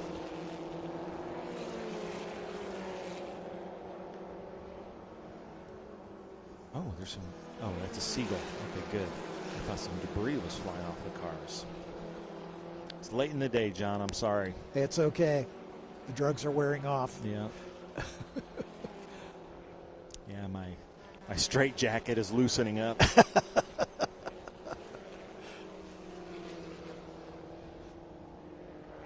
Yeah, we have to be careful with Ben after dark. You know, he gets a little rowdy. We still have a wiffle ball game to go to. I know. Now look at these guys in the practice. They're like, and maybe that's smart. Maybe they're like, okay, we know what our cars can do. Now let's see what we can do together. Yep. Let's see what the draft is like. You know, where can I pop out and make an inside pass? Well, something real smart that I love what Scott Goodyear does at his drivers' meetings is he says, drive the line, but don't spend the whole weekend before the first race driving the line. Yeah. Go offline a little bit so you know if you're side by side with somebody, what the corners have, where the grip is. Right. And I appreciate that about him because if not, you just think intuitively you're just going to drive the fastest line. But, wheel-to-wheel racing, sometimes you might go out into the part of the track that you're not familiar with. Absolutely right. You got to figure out if you're ever going to pass someone, you have to figure out what it's like offline, because you can assume that the driver you're trying to pass is going to stay online. These guys fan out 3 wide, heading down the hill into turn 1. We are going to see a lot of that tomorrow and Sunday. Oh yeah.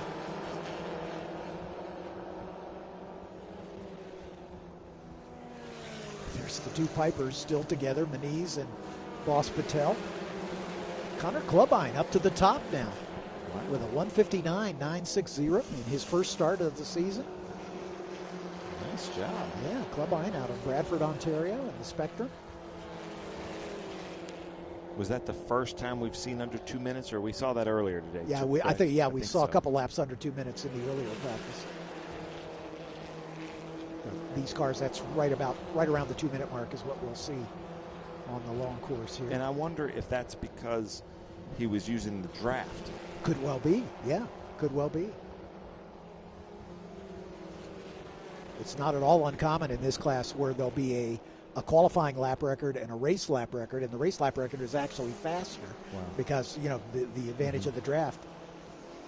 Do you know how many cars?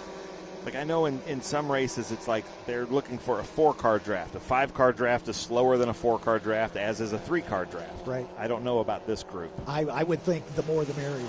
Really? Yeah. Okay. I don't think there's an upper limit to how many cars get hooked up in the draft. Because I've seen races for these guys where somebody gets away, and then the chasing group just all lines up and they run him right down. So it's I don't think there's any limit to the number of cars in the draft. And especially with open wheel cars, they don't, you know, punch a big hole in the air. So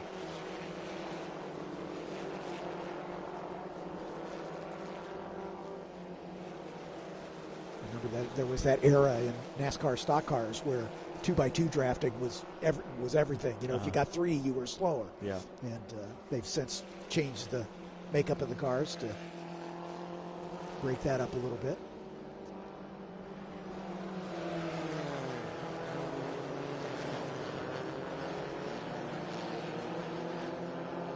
Oh, we've got a spinner. That's the 85 car. Has gone around. David Livingston Jr. He's the Masters Championship leader coming into this weekend's race. 5th overall in the points, but the quickest of the Masters drivers. David Adorno and Phil Kingham 2nd and 3rd in the Masters Championship coming into this weekend. Livingston out of Nashville, your hometown. What? Yeah. I didn't know that. Here I was just about to say something degrading about him. We should probably be friends. Yeah, I was going to say. Or he'll find out where you live. You have to be careful. Joe Colasacco in the number 32.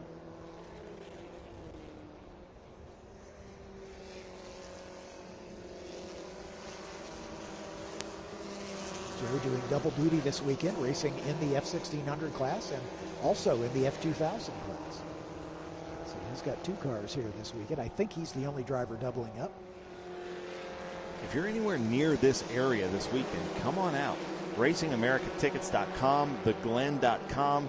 There isn't a bad place to watch the racing. It's fully open. The paddocks are open. You can talk to the drivers. Yep. You can watch one race from one vantage point and then move to the next vantage point. Yep. That's the beauty of these natural terrain road courses. It's amazing. Is you don't just place your butt in a grandstand seat and sit there the entire weekend. You've got lots of places to roam. And if you don't like the group of cars that are on track, wait 30 minutes and it'll be something completely different. Exactly right. We've got these guys. We've got the Formula Atlantics and the Formula 2000s with wings and slicks, and then we've got International GT, which you just saw with 40 Porsches and Lamborghinis and Bentleys, and then of course Trans Am, the headline class. TA2, 34 cars here this weekend. It's a great racing weekend, and especially if it's wet. It's great fun to watch. So bring your rain gear and come and enjoy it. Supposed to be good weather Sunday, but the weather forecast for Saturday has been rainy pretty much for all week, and it's evolving just a little bit. Looked like we're going to have a lot of thunderstorms, and that's the only thing that can shut us down. If there's active lightning in the area within a certain radius of the racetrack, it's usually about 8 miles. If there's a cloud to ground lightning strike within 8 miles, they'll suspend operations, and that's for the safety of the workers. Yeah. They don't want the corner workers out there with and spectators. And spectators and everything else. Yeah, they'll ask you to vacate the grandstands. Or if there's rain so hard, there's a flood in the track. If there's standing water on the racetrack, that's the only other issue. But if it's just damp, we will continue to race. All of our classes race in the rain.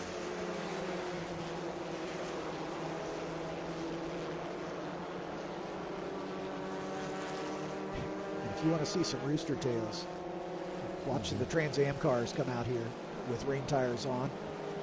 You'll think it's a hydroplane race when they're throwing water up the back of those cars.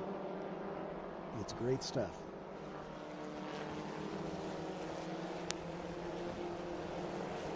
Pardon my ignorance, but what is Salins? Is that chips? I think it's meat. I think it's like a hamburger, hot dogs, and that kind of thing. Okay. I believe. Okay. Folks from this part of the country, please join us on the chat and correct me if I'm mistaken. But I want to say it's like they're like hot dogs and stuff. Well, we appreciate their sponsorship to Watkins Glen. Absolutely, yeah. And if you have them in your area, please support them for supporting motorsports. Just like I expect you to always buy Mission chips and tortillas and salsas. If you really are truly are a fan of motorsports, then you need to support the companies that support motorsports. The Salin Packing Company, or Salins, is an American meat packing company headquartered in Buffalo, New York. Nice. Founded by Joseph Salin in 1869. Wow. Smokehouse deli meats as well as hot dogs and sausages. Et voila. 1869, that's awesome. Yeah. They've been racing here since the 50s, and I would bet that Salins has been a sponsor for that entire time. I just posted the 1970 Trans Am race here, and I saw Genesee beer all over the place, and they're still all over the place here. And I crossed the Genesee River coming here. Yep. So I love traditions like that.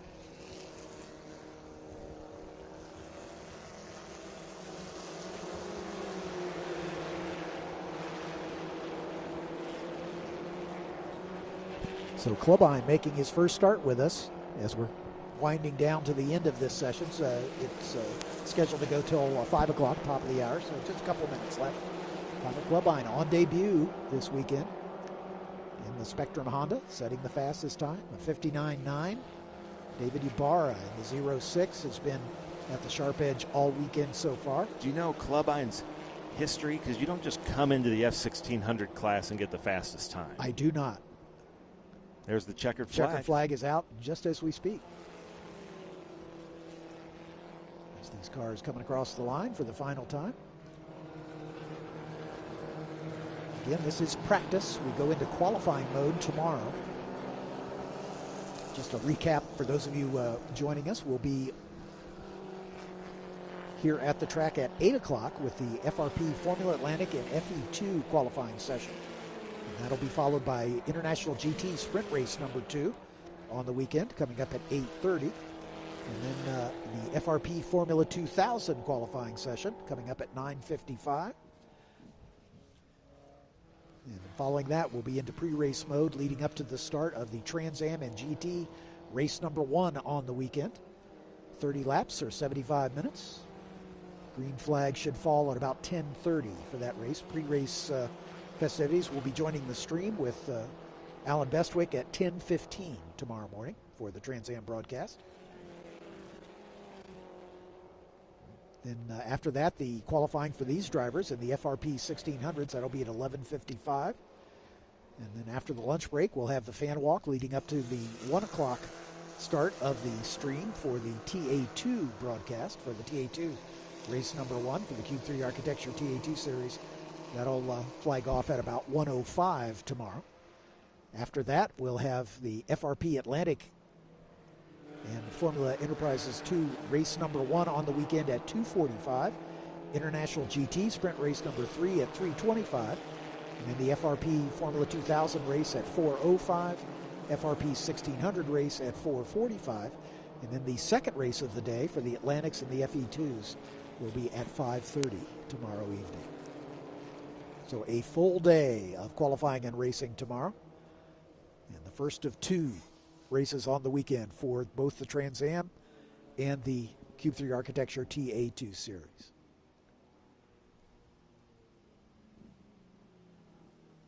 So David Ibarra in the closing stages takes over the top spot in this practice session in the 06 Magala.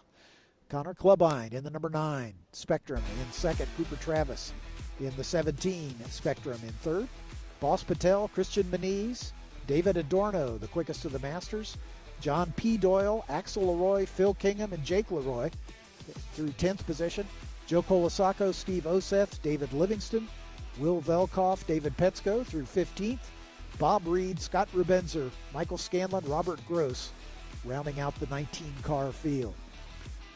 On behalf of Ben Sissel, I'm John Phippen. Thank you so much for being with us. It's great to have the opportunity to give you a little peek into our practice and qualifying sessions throughout this Friday, but tomorrow is race day. And we'll look forward to joining you at 8 o'clock tomorrow morning with FRP Formula Atlantic qualifying. I hope you have a safe and pleasant evening, and we'll see you tomorrow. Good night.